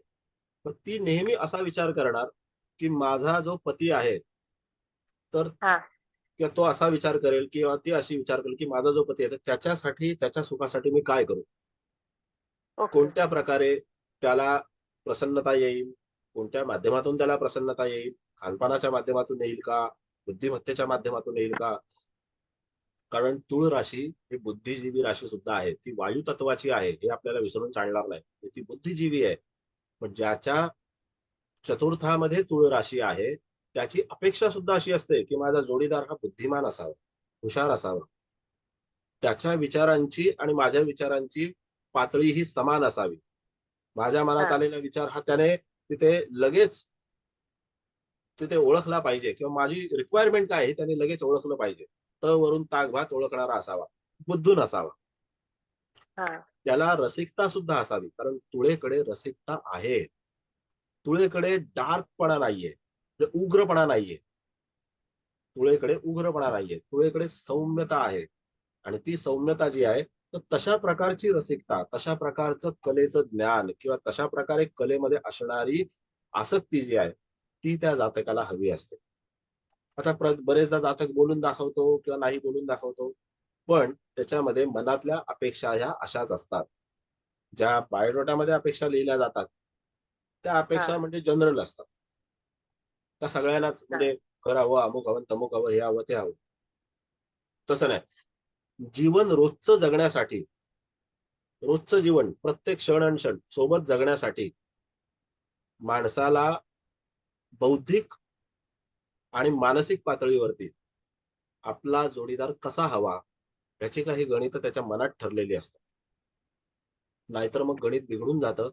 मग कधी कधी लोक एकत्र राहून सुद्धा तू तुझं काय करायचं ते कर, तुला त्या सिरियल बघायला आवडतात तू सिरियलच बघ. मग जातक कसा असतो की जातक पुस्तकांमध्ये रमणारा असतो, जातक एखाद्या वेगळ्या कलाकृतीत रमणारा असतो. मग त्याच्यामध्ये हा जोडीदार समाविष्ट होऊ शकत नाही. का होऊ शकत नाही? कारण त्याची आणि त्याच्या विचारांची पातळी कधी एक होत नाही. आता बऱ्याचदा होतं काय की जेव्हा तुळ राशी ही षष्ठ स्थानात आणि व्यय स्थानामध्ये असते त्यावेळेला षष्ठ स्थान हे झगडतं, त्याला तिथपर्यंत आणण्याकरता झगडतं आपल्या जोडीदाराला, पण नंतर विषय सोडून देतं. आणि व्यय स्थानामध्ये कसं आहे, व्ययस्थान तिथे तुला नाही पटत आहे ना, विषय सोडून दे, मी माझं काम करतो, अशा प्रकारचा त्याच्यामध्ये एक वातावरण निर्मिती होते. आता तुम्ही पत्रिका किती पाहता म्हणून मी तुम्हाला आजही सांगतो, तुम्ही रोज एक तरी पत्रिका पाहत जा. प्रत्येक अनुषंगाने पत्रिका पाहत जा. शैक्षणिक अनुषंगाने पहा, वैवाहिक अनुषंगाने पहा, आणखीन इतर तुम्हाला कोणत्या त्याच्यामध्ये गोष्टी पाहायच्या त्या पहा. आणि तसं तसं तसं तसं तुम्ही तर्कशास्त्र तुमच्या मनामध्ये, तुमच्या मेंदूमध्ये डेव्हलप करत जा. बरं, प्रश्न विचारणारे कुठे गप्प बसले? आपलं नांगरे साहेब कुठे आहेत? नांगरे साहेब, हॅलो हॅलो, आवाज येतोय? हो सर, हो सर, इथेच आहे. हा हा, म्हटलं अहो तुम्ही बोललात नाही काय? नाही नाही, आता मॅडमचा माझा झाला प्रश्न सर. आता तुम्ही मॅडमचं बोलताय ना, मॅडमशी बोलताय. अच्छा, मग आता असं मला तुळ राज जर चतुर्थात असेल हा. तर मग तो मातुल घराण्याकडून जोडीदार मिळेल असं होईल, कारण चतुर्थ स्थान मातेचं आहे म्हणून. बरोबर, करेक्ट आहे. दुसरं पण स्थान आहे त्याच्यासाठी, षष्ठ स्थान, मातेचा भाऊ म्हणजे मामा. हेलो सर, ये एकदम परफेक्ट है सर। ये ओके जो अभी ओके, बात हाँ हुआ ना, हाँ हाँ एकदम क्योंकि मेरे पहचान में ही है चतुर्थ में इससे मैंने पूछा, चतुर्थ में तुला राशि है और जो शादी हुई ना वो दोनों बहन की एक घर में हुई है. एकदम परफेक्ट है सर.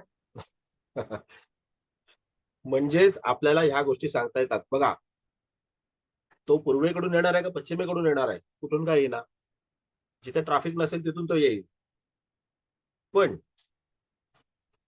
तो नेमका कोणत्या स्थानावरून पाहायला पाहिजे, तर ती नेमकं कोणत्या स्थानावरून पाहायला पाहिजे. मातुल घराण्याकडून आहे, मित्रमंडळींच्या माध्यमातून आहे. बरीच लग्न होत नाहीत का, मित्रमंडळींच्या माध्यमातून ओळख होते आणि मग त्याच्यानंतर ते लोक विवाहबद्ध होतात, खूप चांगलं जीवन व्यतीत करतात. होतं. बहिणीच्या माध्यमातून, भावाच्या माध्यमातून असेही होतात. आणि हल्ली तर सर्रास असं होतच होतं, नाही का. तेव्हा काही वेळेला असंही आहे की वडिलांचं, मी असेही पाहिलेले आहेत, वडिलांचा मित्र आणि त्याची मुलगी, या दोघांचं चांगलं सूत जमलं. कसं जमलं, मग वडिलांचा मित्र कुठून पाहायचा आहे, वडिलांचा मित्र कुठून पाहायचा आहे, तर दशम स्थानाचं पंचम स्थान पाहायचंय. याच्या पत्रिकेवरून ना, जातकाच्या पत्रिकेवरून दशम स्थानाचं पंचम स्थान पाहायचंय. आणि मग तिथे त्याचा चंद्र आहे, त्या जातकाचा चंद्र तिथे आहे. मी राशी कुठली सांगत नाहीये. दशम स्थानामध्ये वडील पाहतो आपण, वडिलांचा मित्र पाहायचा आहे. आणि जेव्हा आपण वडिलांचा मित्र पाहतो त्या वेळेला तिथे धनस्थान पाहिलं जातं, म्हणजे पाचवं स्थान, दशम स्थानापासूनचं पाचवं स्थान. जेव्हा दशम स्थानापासूनचं पाचवं स्थान आपण पाहतो ते धनस्थान आहे. त्या धनस्थानामध्ये तिथे चंद्र आहे. जातकाला जोडीदार पत्नी कुठे प्राप्त झाली, तर वडिलांच्या मित्राच्या माध्यमातून, म्हणजे त्याची मित्राची मुलगी. तिथे त्यांनी एकमेकांना पसंती दर्शवली, विवाहबद्ध झाले. आधी मित्र होते, काय म्हणतात त्याला, यारी रिश्तेदारी में बदल गई, असं आहे. हे छोटस लॉजिक आहे आणि हे आपल्याला लावता आलं पाहिजे. सर तुला का शुक्र अगर लग्न में होगा तो ऐसा हो सकता है कि जोड़ीदार खुद ही पसंद किया उसने. काय काय काय जोडीदार को, तुला लग्न हो और उसमें शुक्र बैठा है, तुला का शुक्र लग्न में, तो हाँ. ऐसा हो सकता है कि उससे जोड़ीदार भी वो खुद ही पसंद कर रहा है क्योंकि तुला में ही शुक्र बैठा है हा असं लग्न होऊ में. शकतं.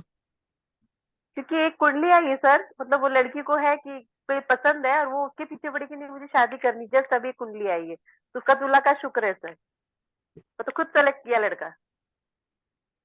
बरोबर.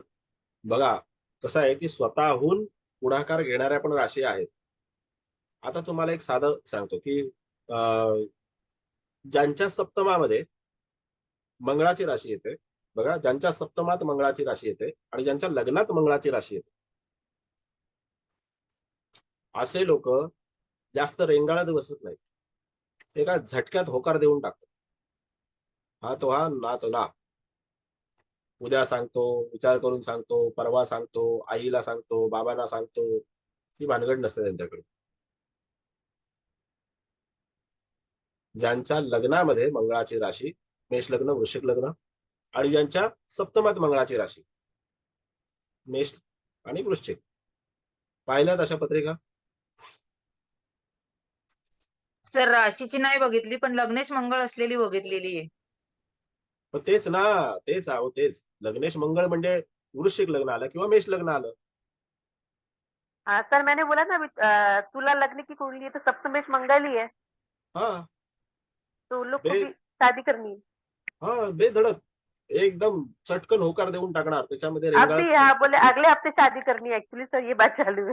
हा, एक असं नाही की हा मग बघू, मग मी विचार करतो हाँ किंवा हाँ मी विचार करते, फाइनल असं नाही. एकदम. झटक्यात, एका झटक्यात बोल काय निर्णय येतो. हाँ हाँ वेरी ट्रू असं सर. त्यांची ती एक, प्रत्येक राशीचं, प्रत्येक ग्रहाचं एक गणित असतं, यांचा एक स्वभाव असतो. आणि मनुष्य स्वतःच्या स्वभावानुसार नाही, तर जसं ग्रहांनी आणि राशींनी त्याला ठेवलेलं आहे त्याच प्रकारे वागतो. त्याच्या विपरीत तो वर्तन करूच शकत नाही. बेधडकपणा कोणाकडे आहे, विलंब कोणाकडे आहे,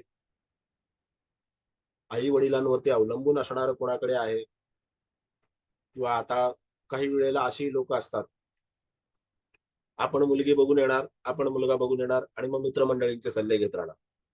हे 2-4 दिवस त्याच्यावरती चर्चा करत राहणार. मग एखादी मैत्रीण सांगते, अरे नाही नाही तू बघ त्याच्याशी असं बोल तसं बोल, हे कर ते कर, असं करून करून करून मग त्याच्यामध्ये चांगलं स्थळ कधी कधी हातचं घालवून टाकतात.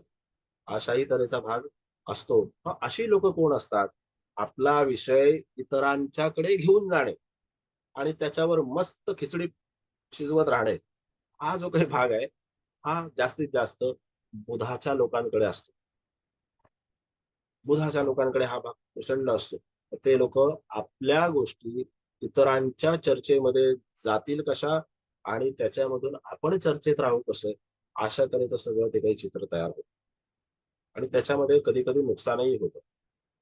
मग बुधाचा मनुष्य कितीही चौकस असला, कितीही व्यवहारी असला, तरी सुद्धा तिथे जोडीदाराचं चयन करताना तिथे काही नियम हे खूप वेगळ्या प्रकारे पाहिले पाहिजेत. आजचं एक आपलं प्रास्ताविक जे आहे ते मी तुम्हाला एक थोडक्यात समजावलेलं आहे. तुम्हाला मेष राशीपासून मीन राशीपर्यंत सगळ्या राशींच्या बाबतीमध्ये तिथे काय काय गणित कशी कशी मांडायची आहेत. गणित म्हणजे तर्काधिष्ठित गणित, 1+1 2, 2+2 4 ती गणित नाहीत. ज्योतिषाचे 2 भाग आहेत, बरोबर आहे. एक गणिताचा भाग आहे आणि दुसरा फलिताचा भाग आहे. तर आपलं शास्त्र आणि आपण जे काही शिकणार आहोत ते पूर्णपणे फलिताच्या माध्यमातूनच शिकणार आहोत. गणितामध्ये मी कुणालाही अडकवून ठेवणार नाही. बर, बोला आणखी बोला.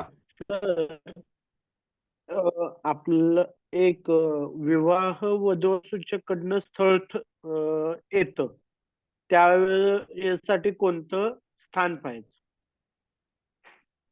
विवाह वधूवर सूचक, अच्छा, ते वधूवर सूचक मंडळाकडून किंवा मॅट्रिमोनियल साईट असतात त्याच्यावरून. बरं, याच्यासाठी काय पाहायचं सांगतो. बरं आता ठीक आहे, याच्यासाठी काय पाहायचं सांगतो. बघा, कोणी वधूवर सूचक काय चालवत असेल तर राग मानू नये, आपण ज्योतिष शिकतो आहोत. बघा, वधूवर सूचक मंडळ चालवणारे लोक म्हणजे एजंट आहेत. कोण आहेत? एजंट आहेत. एखादं स्थळ तुम्हाला दाखवणं, पहिले तुम्ही त्यांच्याकडे पैसे भरा, जे काही सिस्टम असेल त्यांची ती, ते स्थळ तुम्हाला दाखवणं आणि त्या स्थळाला तुम्ही संमती देणं, मग त्याच्यानंतर पुढचा प्रोसेस वगैरे होणं, याच्यासाठी तुम्हाला तुमचं पराक्रम स्थान लक्षात घ्या. पराक्रम स्थान, त्यानंतर पंचम स्थान, बरोबर आहे, षष्ठ स्थान आणि बुध पाहायला पाहिजे. पराक्रम स्थान, पंचम स्थान आणि षष्ठ स्थान ही 3 स्थानं आणि बुध पाहायला पाहिजे. मग तिथे तुम्हाला त्या लोकांकडून येणारा रिस्पॉन्स, किंवा तुम्ही एखाद्या मॅट्रिमोनियल साईट वरती जर तुम्ही नाव नोंदणी केली असेल तर तिथून येणारा रिस्पॉन्स हा याच माध्यमातला असतो. हा केवळ आणि केवळ बुधाचा भाग आहे, कारण बुध हा एजंट देखील आहे आणि तो व्यावसायिक देखील आहे. बुधाला माहिती असतं काय विकायचं आणि काय नाही. तिथं बुध तुमचं नातं विकतोय. नातं विकतोय म्हणजे तुम्हाला एक धागा जोडून देतोय, नाही का. मग तिथे त्याचे पैसे तो घेतो. बुध तसा खूप हुशार आहे.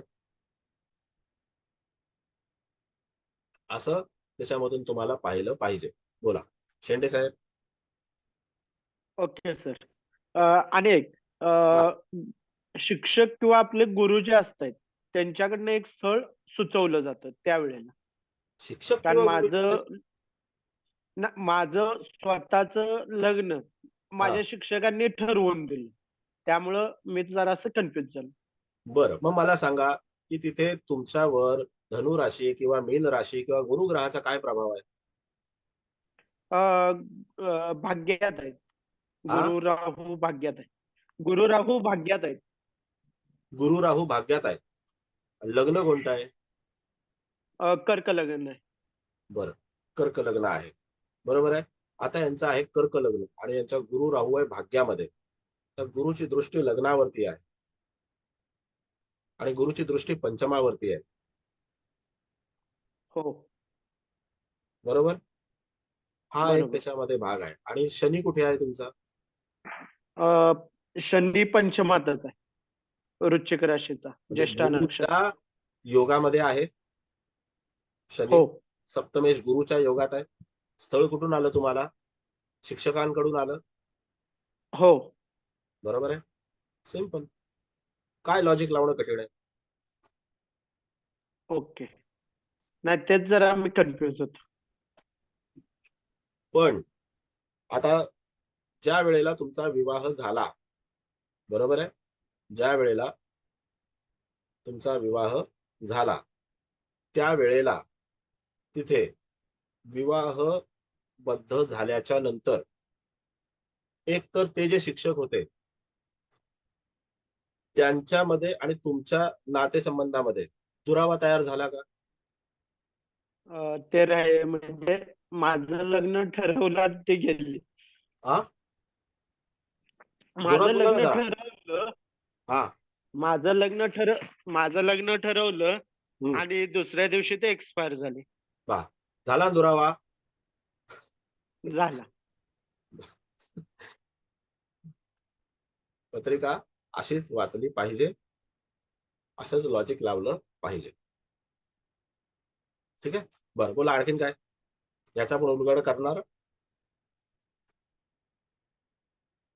आज टीजर आहे, झाला. तो मंगळवारी ट्रेलर, बाद में पूरी पिक्चर. खूप छान सर. मस्त मस्त बोला आपने. हा, आणखीन बोला बोला.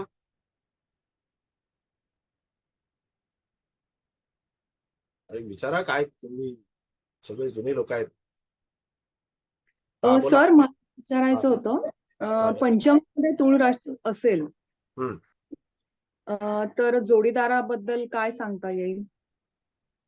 बर, बघा, पंचमामध्ये जर तुळ राशी असेल तर जो जातक स्वतः आहे, तो स्त्री आहे का पुरुष आहे, जो जातक स्वतः आहे त्याची अपेक्षा अशी असते की जोडीदार आणि मित्र हा एकच हवा आपल्याला. एकच हवा म्हणजे त्याच्याशी तशा प्रकारचं समन्वय आपल्याला नेहमी साधता आलं पाहिजे. मित्रासारखं बोलता आलं पाहिजे, मैत्रिणीसारखं बोलता आलं पाहिजे, आपले नातेसंबंध तशा प्रकारचे पाहिजे, असं त्याचं नेहमी एक हे असतं. त्यानंतर आपल्याकडली प्रत्येक गोष्ट त्याला शेअर करता आली पाहिजे आपल्याला. अगदी छोट्यातली छोटी आणि मोठ्यातली मोठी गोष्ट त्याच्याबरोबर शेअर करता आली पाहिजे. तिथे कुठल्या ग्रहाचा मी विचार करत नाही, केवळ आणि केवळ राशीचा विचार करतो. त्यानंतर तिथे जोडीदाराचं चयन करताना या जातकाने आपल्या जवळच्या माणसाचा किंवा आपल्या मित्रमंडळींपैकी एखाद्या कुणाचा, मैत्रीण मित्रमंडळी जे कोणी असतील किंवा ज्याला आपण आपलं जीवलग म्हणतो किंवा खूप जवळचा आहे मला किंवा ही खूप जवळची आहे मला, तर अशा व्यक्तीचा सल्ला घेऊन या नात्यामध्ये व्यक्ती पुढे गेलेली असते. बरोबर आहे मॅडम? हो हो बरोबर आहे, बरोबर आहे सर. बरोबर आहे ना? हो हो बरोबर आहे. तुम्ही नवीन आहेत. हा, हो हो मी नवीन आहे. ओके, हरकत नाही. बरं, असं त्याच्यामध्ये तुम्हाला लॉजिक लावलं पाहिजे. आता हे लॉजिक कसं लावलं? तर हे लॉजिक लावताना आपण काय केलं? मिथून लग्न. मी पहिला तुम्हाला सांगितलं बघायचं काय, तर पहिलं लग्न बघायचं. तुम्ही पंचमात तुळ राशी म्हटल्याच्या नंतर लग्नात मिथुन राशी येणार. मी पहिला तुळ राशीकडे नाही गेलो, तर पहिला मिथुन राशीकडे गेलो. जातकाचा स्वभाव काय आहे? डिस्कशन. एक गोष्ट 4 लोकांशी डिस्कस करायची आणि त्याच्यानंतर त्याच्यावरती काहीतरी निर्णय घ्यायचा, हा स्वभाव. मग त्याच्यानंतर तिथे त्याला जवळचं कोण आहे? पंचम स्थान. असं. मग आता आणखीन जो जोडीदार हा या व्यक्तीचा जो जोडीदार आहे, बरोबर आहे, मग त्या जोडीदाराचं म्हणजे मी तुम्हाला विचारू शकतो का की हे म्हणजे पुरुष जातक आहे का स्त्री जातक आहे? मिथुन लग्नाचं जे कोणी आहे, मिथुन लग्नाची स्त्री आहे. बरं, मिथुन लग्नाची स्त्री आहे. मग आता ह्या स्त्रीच्या भावंडांसोबत, ह्या स्त्रीच्या भावंडांच्या सोबत या जातकाच्या जोडीदाराचे खूप चांगले घनिष्ठ मैत्रीपूर्ण संबंध आहेत का? हो हो म्हणजे अगदी हिंडणं फिरणं पिकनिका करणं वगैरे सगळं काही हो हो आहे? हो हॅलो हो हॅलो हो हो ओके हा जरा जोरात बोला कारण हे बघा मी आज हे असा प्रकारचा इयरफोन वापरतोय थोडस जोरात बोला. हा? ठीक आहे हा मग त्या तिथे तुम्हाला तो जो एक भाग आहे तो लक्षात घेतला पाहिजे. मी हे का म्हटलं कारण त्याच्यामध्ये जेव्हा आपण मिथुन राशी पाहतो तर ती मिथुन राशी कालपुरुषाच्या कुंडलीमध्ये पराक्रम स्थानात येते आणि ती भावंड दर्शवते. मग तिथे त्यांचे आणि यांचे मैत्रीपूर्ण संबंध असणार, चांगले संबंध असणार. म्हणजे अगदी हसी मजाक जो काही भाग आहे ना त्याच्यासाठी हे लोक तिथे भेटणार, एकत्र येणार, गेट टुगेदर करणार. बुधाला आणि शुक्राला गेट टुगेदर खूप आवडतं, लक्षात घ्या. बुधाचा आणि शुक्राचा जोडीदार जो आहे हा त्यांना त्या घोळक्यामध्ये, त्या क्राऊडमध्ये, त्या समारंभांमध्ये, गेट टुगेदर मध्ये तिथे मिळतोच. मिळतो म्हणजे तशा ठिकाणी जेव्हा आता ही वयात आलेली मुलं मुली जे असतात, विवाह इच्छुक मुलं मुली जे असतात, तर ह्याच्यामध्ये जाणारे जे जास्तीत जास्त लोक असतात ना ते कोण असतात आणि इंटरेस्टनी जाणारे लोक कोण असतात तर बुधाचे आणि शुक्राचे लोक असतात. बरोबर सर, बरोबर. असं आहे. मंगळाचा माणूस म्हणतो अरे बरं ते तिकडे आई बापाने नाव नोंदवलंय, मला येतो कंटाळा, मी जाणार नाही. असं असतं. Hello sir. हाँ बोला मैडम। हाँ, जो आपने अभी बोला ना मिथुन लगने की कुंडली और पंचम में शुक्र का राशि, तो मैंने सर ऐसा फैमिली में ही देखा है, हम लोग के रिलेशन में ही है एक मतलब तो वो जेंट्स है और उनका एकदम आपने सही बोला। मतलब मुझे यही लगता था कि उनका नेचर कैसा है, वो पानी भी पियेंगे ना तो वाइफ को बताएंगे मैं जा रहा हूँ पानी पीने। छोटा छोटा चीज सर, हाँ अगर उनको उस कमरे से उस कमरे में भी जाना है तो कहना है गो, पूछेंगे। उनका नेचर ऐसा है सर, अभी समझ में ऐसा नेचर क्यों है। एक्चुअली सर एकदम परफेक्ट है, ये बहुत छोटा बात है और उनका बहुत मतलब उनको कोई भी काम उनके बिना वो कर ही नहीं सकते। अगर कर लिया ना तो तुरंत आके बताएंगे पूरा डिटेल कि क्या क्या किया, कैसे किया, स्टेप बाय स्टेप पूरा। ऐसा उनका नेचर है सर, इसी में ऐसा बहुत सरप्राइज है सर ये चीज मॅडम माणूस एक्चुअली। हा नेहमी राशीवर जातो. जशी हाँ त्याची राशी आहे ना त्या प्रकारे त्याचं वर्तन असतं, त्या प्रकारे त्याचं वर्तन असतं आणि तो तसाच वागतो. तसंच त्याचं सगळं काही जे होणार आहे त्याला मिळणारं रूप रंग ठेवण, त्याचे आई वडील हाँ जे काही त्याला हाँ अथपासून इथपर्यंत मिळणारं सगळं हे ग्रहांवरच अवलंबून आहे. म्हणून हा आपल्या जीवनाचा नकाशा आहे आणि हा जीवनाचा नकाशा आपण अनेक प्रकारे वाचू शकतो, अनेक गोष्टींसाठी वाचू शकतो. तर त्याच्यामधली ही एक गोष्ट आहे वैवाहिक जीवन. हाँ जे आता हिंदीमध्ये म्हण आहे नाही का, शादी ऐसा लड्डू है कि जो खाए वो भी पछताए, जो ना खाए वो भी पछताए.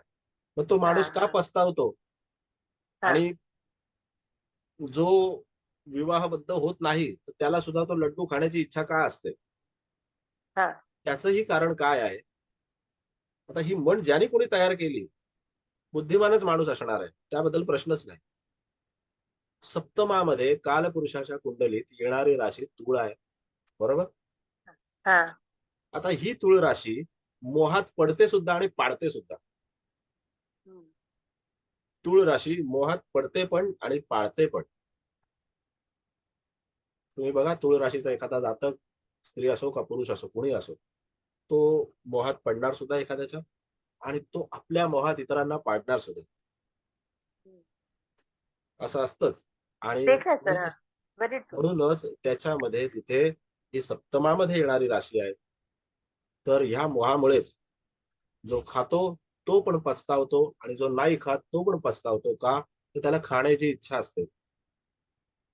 मी अजून खाल्ला नाहीये लाडू तर मला खायचा आहे, त्याच्यासाठी मी प्रयत्न करणार. कित्येक लोक मी अशी पाहिलेली आहेत,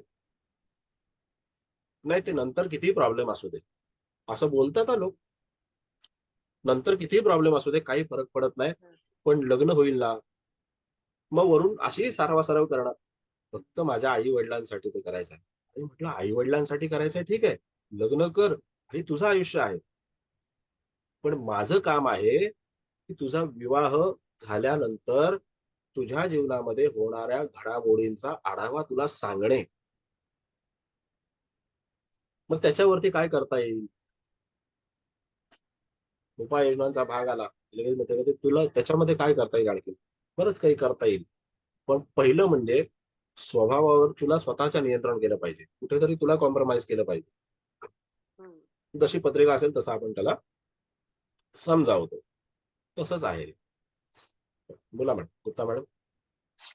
हाँ सर, अगर अभी जैसे आपने बोला मिथुन लग्न का, ये तो बराबर आपने बोला। ठीक है, सामने से उधर धनु राशि आ रही है, तो अभी आपने मीन का बताया, तो धनु का कैरेक्टर सर कैसा हम लोग बोल सकते हैं कि वाइफ कैसी होगी? आप सामने मिथुन राशि लेके आइए. हाँ मिथुन राशी जर तुम्ही समोर आणली हाँ तर जो धनु लग्नाचा जातक आहे बघा आता, जैसे सप्तम में धनु राशि, सप्तम में हाँ, हाँ, अगर हाँ, धनु राशि हाँ, है, हाँ. जो धनु लग्नाचा जातक आहे त्याच्या पत्रिकेमध्ये सप्तमामध्ये मिथुन राशी येते. हाँ त्या जातकाचा जोडीदार हा आपल्या भावंडांकडे किंवा 2-4 भावंड असतील तर त्या 2-4 भावंडांपैकी एखादं कोणी जे जवळचं आहे त्याच्याकडे आपली समस्या पहिल्यांदा मांडणारच. अगदी न राहून तो समस्या मांडणार, तो सगळं इत्यंभूत सांगणार. हा प्रॉब्लेम आहे, हे असं आहे, मग तो तसं बोलला, मग मी असं बोलले, मी असं बोललो की तो तसं बोलला. या सगळ्या ज्या काही गोष्टी आहेत ना त्या इत्यंभूत समोर त्याला सांगणार आणि त्याच्यावरती दुसऱ्याचा सल्ला मागणार. हा एक त्यांचा स्वभाव आहे. कारण कन्या राशी इतकी व्यावहारिक आहे ना, ती कुठली गोष्ट सांगायची आणि कुठली नाही सांगायची याचं पहिलंच गणित त्यांच्या मनामध्ये सेट झालेलं असतं. पण हाँ ये मिथुनीचं परफेक्ट तसं है, नसतं. एकदम परफेक्ट है। हाँ, आधा छुपाते आधा बताते हैं सर वो लोग। त्यांना माहिती आहे क्या बताना चाहिए और क्या छुपाना चाहिए. पण हाँ हाँ मिथुनीला माहिती नसतं. मिथुन म्हणजे सगळंच पुस्तक वाचायला घेत हाँ हाँ असं आहे. Thank you sir, thank you. Hello sir. हा एक मिनिट साहेब, मेटकर मॅडम बोला. सर मला असा अनुभव थोडासा आलाय की जे बुधप्रधान व्यक्ती असतात ना त्यांना तर ते जास्त मुली, म्हणजे मुलगा असेल तर जास्त मुली बघतो किंवा मुलगी असेल तर जास्त मुलं बघतात. हे असं आहे का खरोखर? मला कळलं नाही काय बुधप्रधान व्यक्ती असेल तर म्हणजे जास्त म्हणजे कसं की जसं माझे पण मिस्टर आहेत, त्यांनी पण जर सर मला पसंत करण्याच्या आधी कमीत कमी 15 तरी मुली सर रिजेक्ट केल्या होत्या. अच्छा मग अच्छा त्यांचं मला बुधप्रधान आहे, त्यांचं मला असं आहे. आणि सेम याच्या विरुद्ध मंगळाची जी व्यक्ती असतात त्यांना मात्र याची काहीच गरज नसते. तुम्ही मगाशी म्हटलात की पहिल्या बरोबर. फटक्यात त्यांचा होकार असतो आणि फास्ट पुढे जातात. तर हे खरोखर तसं आहे Correct आहे. का? हो तसंच आहे ना ते. आता जर तुमच्या मिस्टरांनी तुमच्या आधी तिथे 15 मुली पाहण्याचा कांदेपोळीचा कार्यक्रम केला याचा अर्थ त्यांनी पहिल्या मुलीला रिजेक्ट केलं असं नाहीये. लक्षात घ्या. तुम्ही कधी त्यांच्याशी डिस्कशन करा असंच गंमत म्हणून की पहिल्या मुलीला रिजेक्ट केलं होतं असं नाही. बुधाची सवय असते होल्ड वरती ठेवून द्या, होल्ड वरती ठेवून द्या. तर त्यांचं कसं होतं, त्यांना आवडायची ना तर ते बहिणीला विचारायचे. मग त्यांना बहिणीला जर पसंत पडली तर त्यांना कधी आवडायची नाही. कधी आईला विचारायची, आईला आवडली तर यांना आवडायची नाही. तर असं करत करत सर त्यांनी महाराष्ट्रातली सगळी शहरं फिरली असतील. त्यामुळे मला सर हे पक्क तुम्ही आता बोललात ना लगेच आठवण झाली.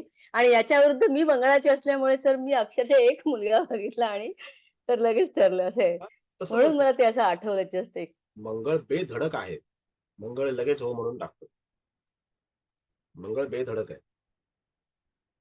आता बाकीचे पण आपल्याला ग्रह पाहिजेत. आज फक्त आपलं डिस्कशन झालं ते गुरु आणि हो हो सर, हो येस ग्रेट मंगळ सर. आणि सुरुवातच बुधाच्या इतकी बाबतीमध्येच छान आहे सर. झालं. Ultimate ultimate sir. मिस करत होतो सर सर हे आज 2 बहुत दिवस. सीखने मिला खरंच. सर। हे Thank you. 2 दिवस सर एवढे मिस करत होतो. पण सर तुम्ही यावेळेस फक्त फ्रायडे केलाय थर्सडेचा.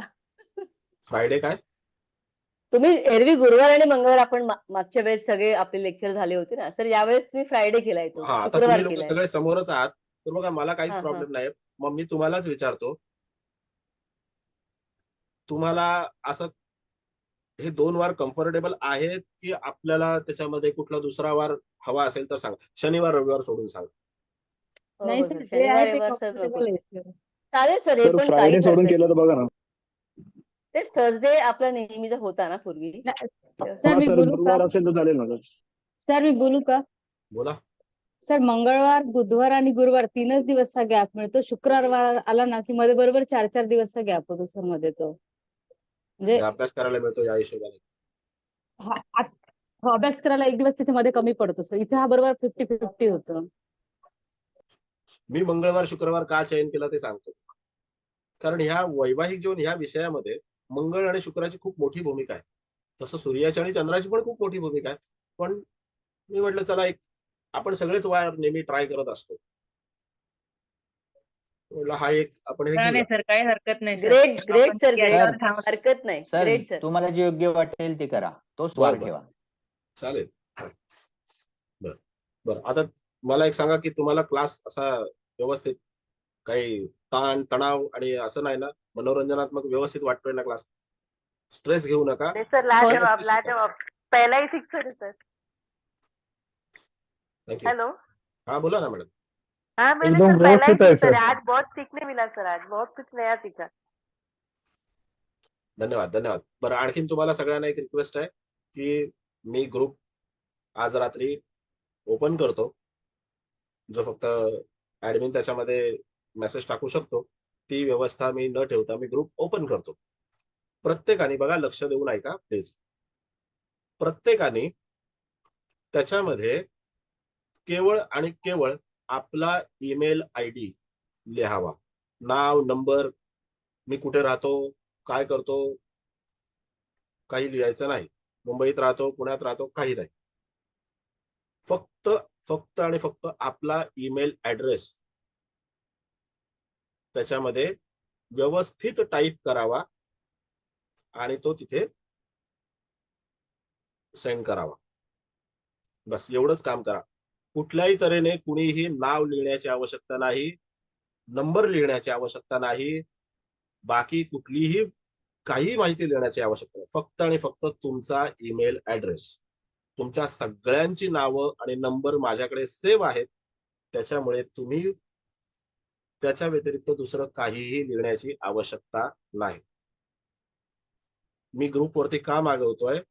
कारण मी वैयक्तिक मागवलं तर बरेच आपल्याकडे ग्रुप असतात, मेसेज मागे पडून जातो. म्हणून व्यवस्थित टाईप करा. आपला ईमेल आयडी टाईप केल्याच्या नंतर तो 2 वेळेला चेक करा आणि 3ऱ्या वेळेला सेंड करा. ओके, ठीक आहे.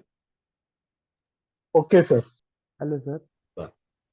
हा बोला बोला बोला बोला. कन्या लग्न असेल आणि तुळ रास ही धनस्थानात असेल तर कन्या लग्न हा बोला ना. तुळ रास ही धनस्थानात आहे तर काय कसा निर्णय घेतात? बघा पहिला तर तुम्हाला कन्या लग्न म्हणजे त्या कन्या लग्नाचा जातक पाहिला पाहिजे. बरोबर आहे. तो कसा आहे? चिकित्सक वृत्तीचा आहे, व्यावहारिक वृत्तीचा आहे, आपल्या गोष्टी आपल्यापर्यंत जपून ठेवणारा आणि आपल्या गोष्टी आपल्यापर्यंतच ठेवणारा आहे. त्यानंतर त्याला सगळ्यात जास्त चिंता जी आहे आणि सगळ्यात जास्त आकर्षण जे आहे ते आपल्या कुटुंबाचं आहे. आपल्या कुटुंबाव्यतिरिक्त, कुटुंबाच्या भल्या व्यतिरिक्त, कुटुंबाच्या फायद्या व्यतिरिक्त आणि स्वतःच्या फायद्या व्यतिरिक्त ही व्यक्ती दुसरा विचार जास्त करत नाही. बरोबर आहे भोईर साहेब? हो बरोबर आहे सर, बरोबर आहे. आणि तिथे आता ह्याच्याबद्दल तुम्हाला आणखीन काय म्हणजे जोडीदार कुठून येईल किंवा काय असं काही तुम्हाला विचारायचंय? हो हो हो. बर. मग आता बघा कन्या राशीचा असा आहे की तो जोडीदार जो आहे ना तो लगेच चयन करत नाही. जरी त्याच्या नजरेमध्ये एखादा मुलगा किंवा एखादी मुलगी असेल तरी सुद्धा तो 4 ऑप्शन्स ठेवतो आणि त्याच्यानंतरच त्याचं चयन करतो. तो निवड करण्यामध्ये माहिर असतो. कन्येचा मनुष्य निवड करण्यामध्ये माहिर असतो. कुणाला 1 मार्क द्यायचा, कुणाला 2 मार्क द्यायचे, कुणाला 10 मार्क द्यायचे, कुणाला 9 मार्क द्यायचे हे त्याला बरोबर माहिती असतं. जसा परीक्षक किंवा पर्यवेक्षक जो असतो ना एखाद्या स्पर्धेसाठी आलेला, समजा वेशभूषा स्पर्धा आहे आणि त्याच्यासाठी एखादा परीक्षक आलेला आहे तर त्या परीक्षकांमध्ये बुधाचा गुणधर्म असल्याखेरीज, शनीचा गुणधर्म असल्याखेरीज त्यांना कधीही तिथं बोलावलं जात नाही. तशा प्रकारे हे कन्येचं प्रकरण असतं. चिकित्सक वृत्तीने 4 स्थळं पाहिजे आणि त्याच्यानंतर जे स्थळ आहे ते त्याच्यामध्ये हे करणार. आता ह्याच्यामध्ये कन्येच्या बाबतीमध्ये जर आपण म्हटलं तर ही व्यक्ती तिथे अशा प्रकारे स्थळ मिळवेल की जे त्याच्या कुटुंबाच्या जवळचं असेल. कुटुंबाच्या म्हणजे त्याचं जे घराणं आहे त्या घराण्याशी संबंधित जवळचं असणारं एखादं स्थळ पाहिजे आणि आर्थिक दृष्टिकोनातून सबल असणारं स्थळ पाहिजे. बरोबर आहे भोईर साहेब? हो हो. हॅलो. हॅलो. हा बोला हा म्हणलं. हा हा बरोबर आहे. बर ठीक आहे. बरं आणखीन काय? हॅलो. हा बोला भवर साहेब.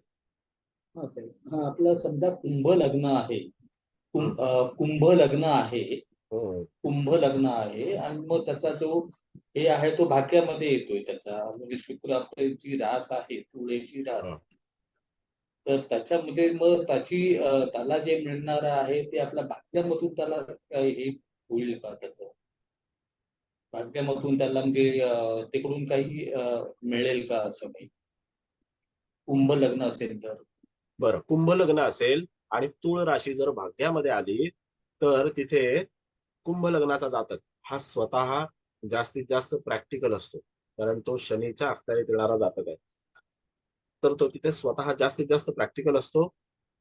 आपल्या फ्युचरचा विचार जास्त करणारा असतो की त्याला, कारण शनीकडे फ्युचर विजन म्हणा किंवा एक दूरदृष्टी जी म्हणा ती त्याच्याकडे असते. तर अशा पद्धतीने हा कामकाज करणारा माणूस असतो आणि जेव्हा तो आपल्या जोडीदाराचं चयन करतो त्यावेळेला त्याचं पहिलं जे काही एक हे असतं तर ते असं असतं की माझा जोडीदार हा प्रतिष्ठित असावा. माझा जोडीदार हा प्रतिष्ठित असावा. तुम्ही कुंभ लग्नाचा प्रत्येक जातक पहा, तो आपल्या जोडीदाराची प्रतिष्ठा ही कशी उंच आहे, हा कसा चांगला आहे, म्हणजे त्याच्या म्हणजे तो स्त्री असो का पुरुष असो किंवा आपल्या जोडीदाराचं जे घराणं आहे ते कसं चांगलं आहे, अशा प्रकारचं त्याच्याकडे वक्तव्य तुम्ही नेहमी ऐकायला तुम्हाला मिळेल. आणि दुसरा भाग असा आहे की असा जातक जो आहे तो त्या प्रकारची जोडीदाराची निवड करण्याचा प्रयत्न करतो. त्यानंतर जेव्हा या जातकाचा विवाह होतो त्यावेळेला खऱ्या अर्थाने या जातकाच्या भाग्योदयाला किंवा भाग्योदयाची जी वाटचाल आहे ती करण्यासाठी त्याचा जोडीदारच मदत करतो. मदत करतो म्हणजे त्याला सपोर्ट करतो आणि मग तो पुढे जातो. मग एखादा मनुष्य म्हणतो मग माझं लग्न झालं आणि मग माझ्या भाग्याला खऱ्या अर्थाने तिथे चालना मिळाली, मग मी थोडीशी प्रगती केली. स्त्री असेल तरी सुद्धा असं म्हणते, पुरुष असेल तरी सुद्धा असं हे नाही, माझा विवाह झाल्याच्या नंतर मी माझ्या भाग्याला मदत केली. सेम तुम्हाला धनु राशीची व्यक्ती सुद्धा अशाच प्रकारे वक्तव्य करते. सेम धनु राशीची व्यक्ती सुद्धा अशाच प्रकारे वक्तव्य करते. विवाह झाला आणि मग भाग्याची निर्मिती झाली, कारण त्याचा जोडीदार जो आहे तो भाग्य घेऊन आलेला असतो. त्याच्यानंतर त्याला जेव्हा बाळ होतं, संतान होते, त्यावेळेला सुद्धा तिथे त्याच्या भाग्य निर्मितीची आणखीन तरतूद होऊन जाते. का?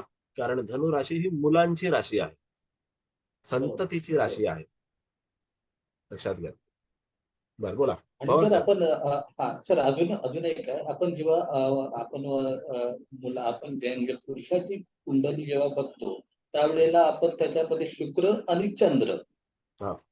आणि चंद्र याला महत्व देतो आणि स्त्रीची असेल तर त्याला आपण शुक्र आणि रवी ह्याला जास्त महत्व देतो. त्याचा म्हणजे जर स्त्रीची जर पत्रिका असेल तर रवी त्याचा कुठे पडलेला आहे, रवी जर प्रथम स्थानात आहे किंवा अजून कुठे आहे, शुक्राबरोबर आपण रवी आणि शुक्र हे बघतो. तसंच पुरुषाच्या कुंडलीमध्ये शुक्र आणि चंद्र हे बरोबर बघतो, असं हे बरोबर आहे का सर?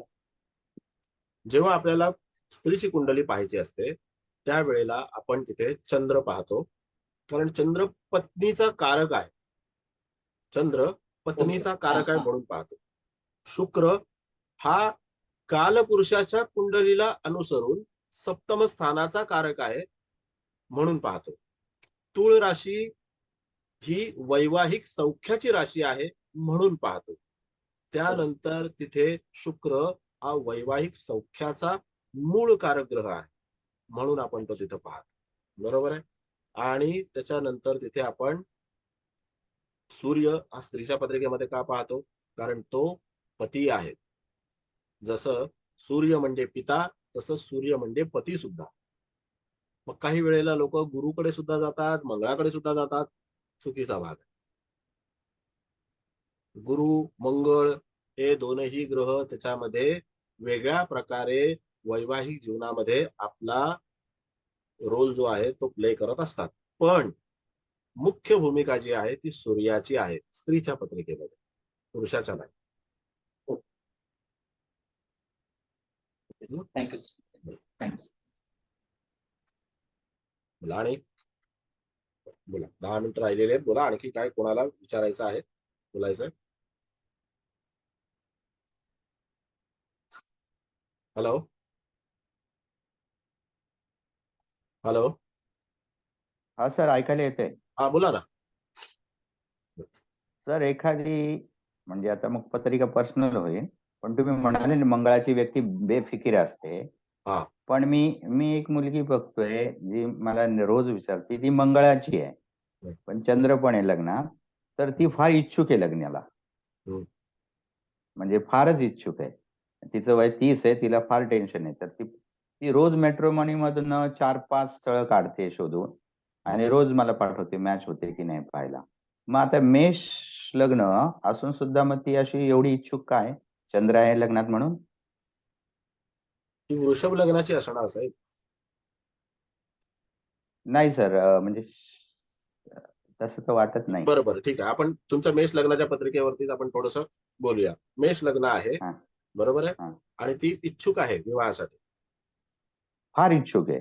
म्हणजे फार इच्छुक आहे. ते रोज इच्छुक असं की असणं- केव्हा होणार, कसं होणार, काय मी काय करू असं. म्हणजे इच्छुक असणं, चांगली जॉबला आहे. इच्छुक असण्याचा भाग साहेब असा असतो की इच्छुक मनुष्य केव्हा असतो? ज्या वेळेला सप्तमामध्ये शुक्र असेल किंवा शुक्राशी संबंधित राशी असेल त्यावेळेला मनुष्य इच्छुक असतो. त्याला विवाह करायचाच असतो कुठल्याही परिस्थितीत. तूळ राशी सप्तमात येते ना. सप्तमात येते, बरोबर आहे. मग तिथे ती व्यक्ती विवाह करण्यासाठी इच्छुक असते. मग अशी जसं मी म्हण समजावली नाही का तुम्हाला, शादी लड्डू, तर तसंच असतं ते की बाबा ती मुलगी मॅट्रिमोनीवरती शोध करते. का करते? कारण तिथे उदाशी संबंधित कुठेतरी कॅरेक्टर असणार. आता मेष लग्न लग्नी चंद्र आहे, बरोबर. मेष लग्न लग्नी चंद्र आहे. आता एक थोडस पुढे जाऊन मी तुम्हाला आणखीन विचारतो की सूर्य आणि शुक्र हे दोन ग्रह कुठे आहेत? चतुर्थात शुक्र आहे आणि पंचमात सूर्य आहे, बुध. सूर्य बुध. चतुर्थात शुक्र आहे आणि पंचमात सूर्यबुध. सूर्यबुध आहे. आता ह्या मुलीला जसं मी मगाशी तुम्हाला म्हटलं की मॅट्रिमोनीवरून स्थळ शोधणारे किंवा मॅरेज ब्युरो मध्ये जाऊन नाव नोंदणी करणारे कोण असतात? पहिला म्हणजे पराक्रम स्थान, पंचम स्थान आणि षष्ठ स्थान. आता ह्या इथे पंचमामध्ये सूर्य आहे आणि बुधही आहे, बरोबर. सूर्य आहे आणि बुधही आहे. मग जेव्हा सूर्य बुध पंचमामध्ये आहे तर हिला मॅट्रिमोनीवरूनच ते स्थळ येईल. या मुलीसाठी मॅट्रिमोनीवरूनच म्हणजे स्थळ येईल. पराक्रमात आणि षष्ठे सुद्धा पंचमात आहे. ती तिथूनच शोधून काढणार. आता अच्छा. हिच्या पत्रिकेमध्ये बाकी काही फॉल्ट आहे का की बाबा हिचा विवाह न आहे होण्यात? सर, आहे. तो लाभात शनी आहे, ज्याची तिसरी दृष्टी लग्नावर आहे आणि सूर्यावर समसप्तकात आहे. मग तो एक हा प्रॉब्लेम आहे.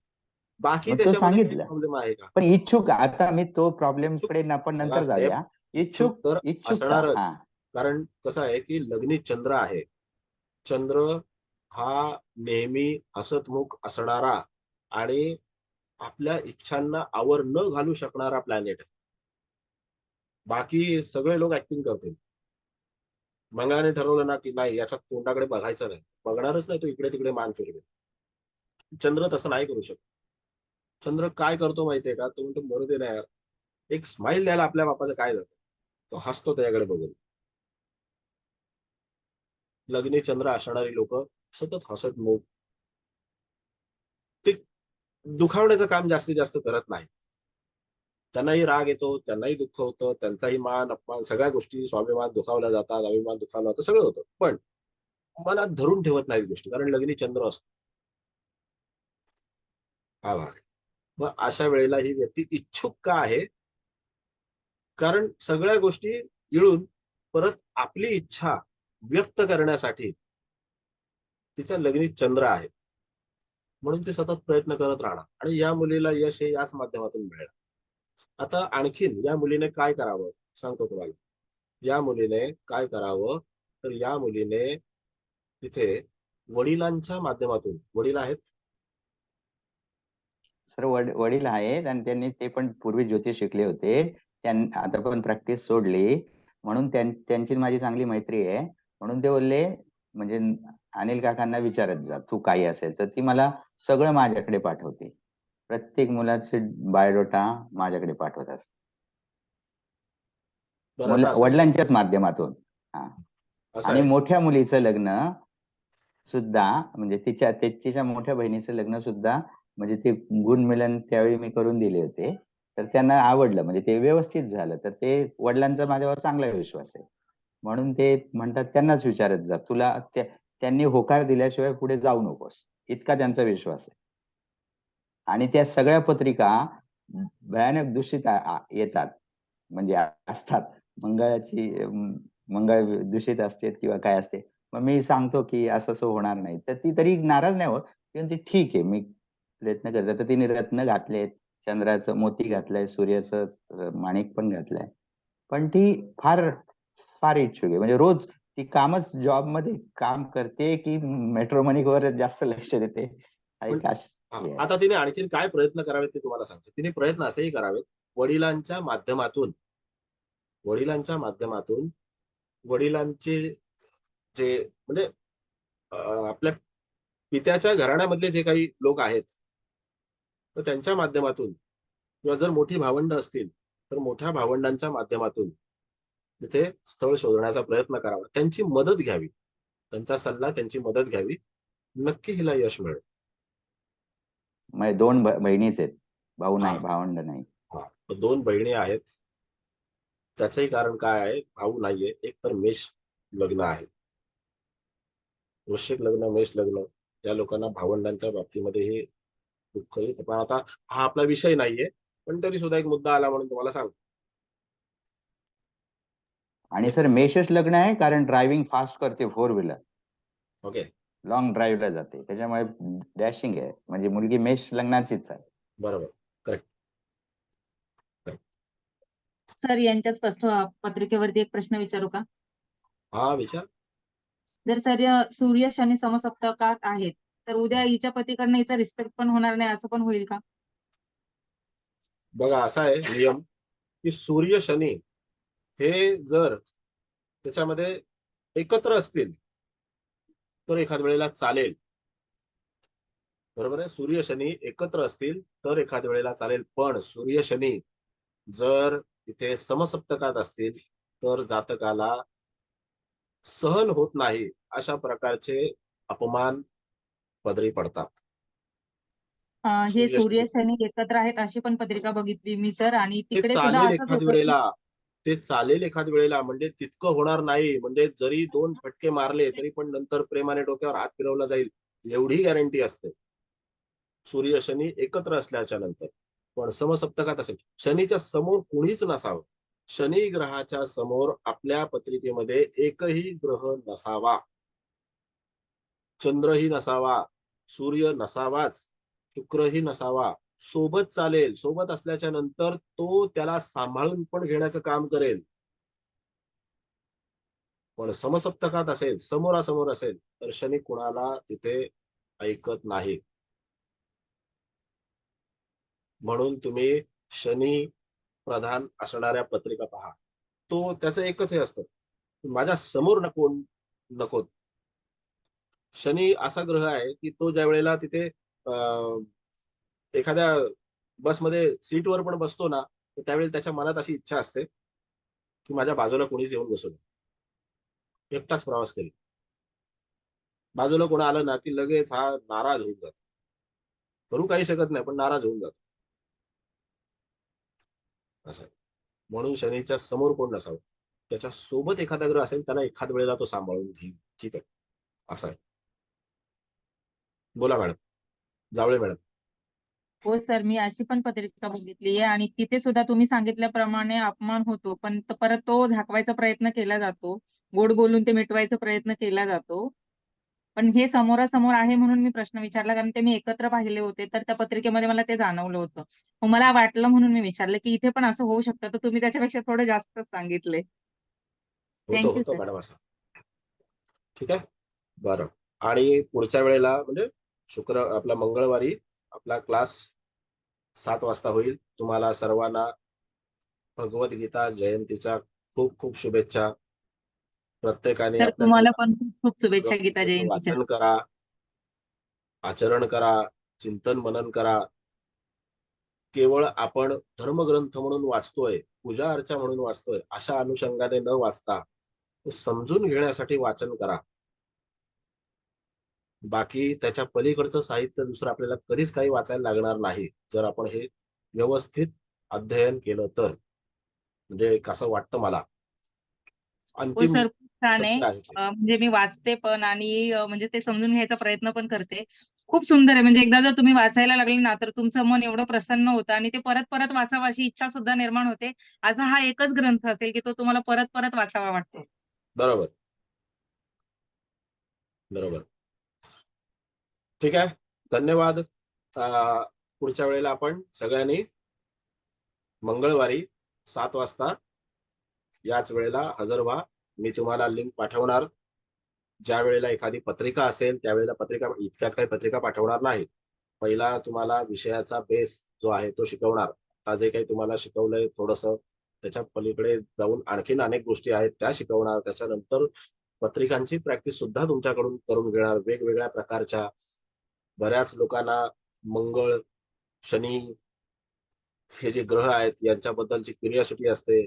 त्यानंतर काही काळाने आपण त्याच्यामध्ये गुणमिलन जो काही भाग आहे तो गुणमिलन हा खरोखर तथ्य असलेला भाग आहे की नाही याच्याबद्दल आपण त्याच्यामध्ये करणार आहोत. त्याच्यातला कोणता भाग खरोखर लक्षात घेतला पाहिजे आणि कोणता भाग वगळला पाहिजे हे मी तुम्हाला त्याच्यामध्ये शिकवणार आहे.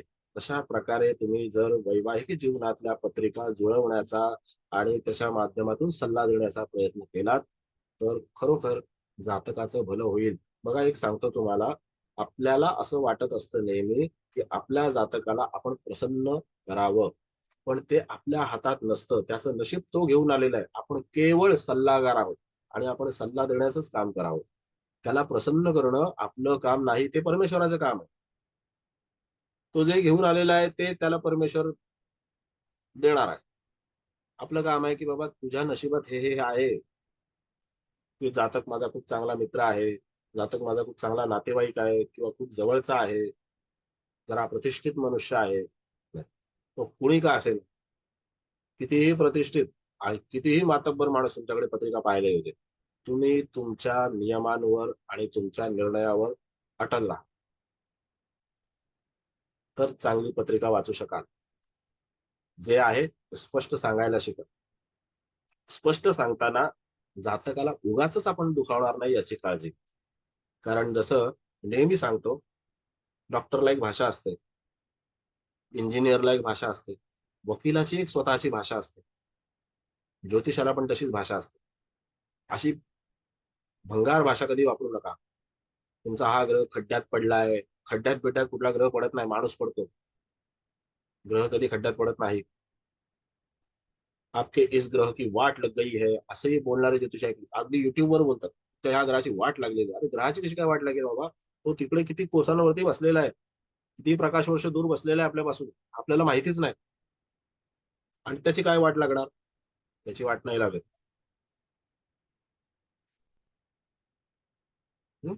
असो, बाकी असेल ते आपण पुढच्या वेळेला बोलू. चला, जय श्रीराम. जय श्रीराम. जय श्रीराम सर, श्रीराम, धन्यवाद. धन्यवाद सर. जय श्रीराम. जय थँक्यू. धन्यवाद सर. राम राम जय सर. श्रीराम, राम. शुभरात्री. जय गुरुदेव, जय श्रीराम सर. जय श्रीराम.